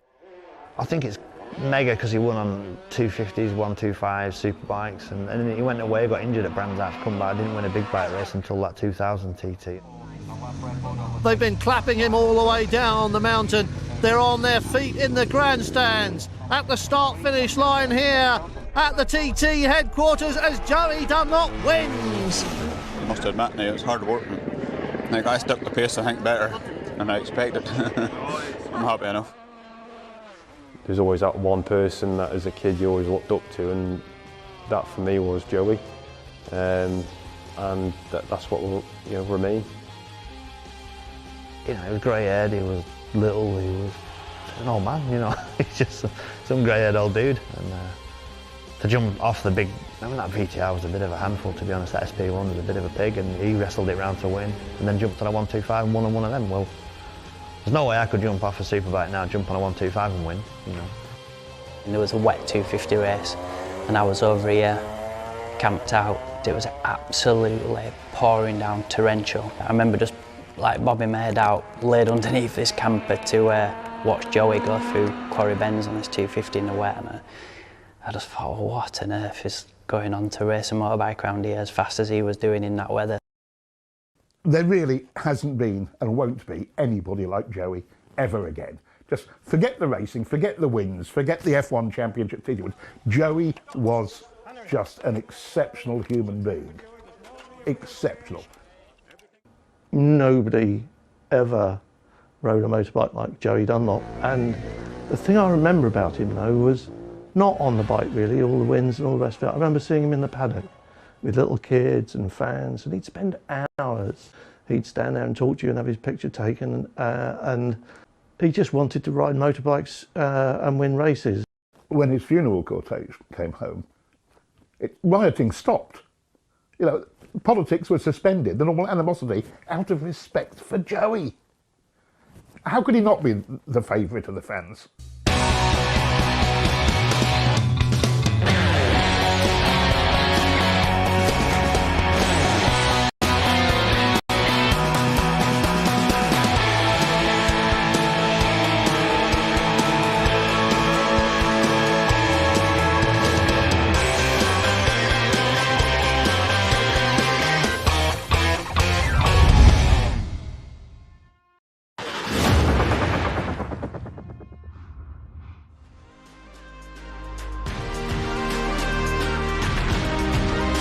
So there we have it. It might not have been the TT we all hoped for, but that is what we got. Hopefully you enjoyed yourselves out there, and if you're looking to head over to the island in 2021, make sure you head over to visitisleofman.com, where hopefully you'll be joining Steve and myself over on the island in 2021. So on behalf of Steve Plater and myself and everybody behind the scenes who have made this work, a huge thank you for tuning in to the TT Lock-In fueled by Monster Energy. And make sure we see you over on the island in 2021. Until then, thanks for watching.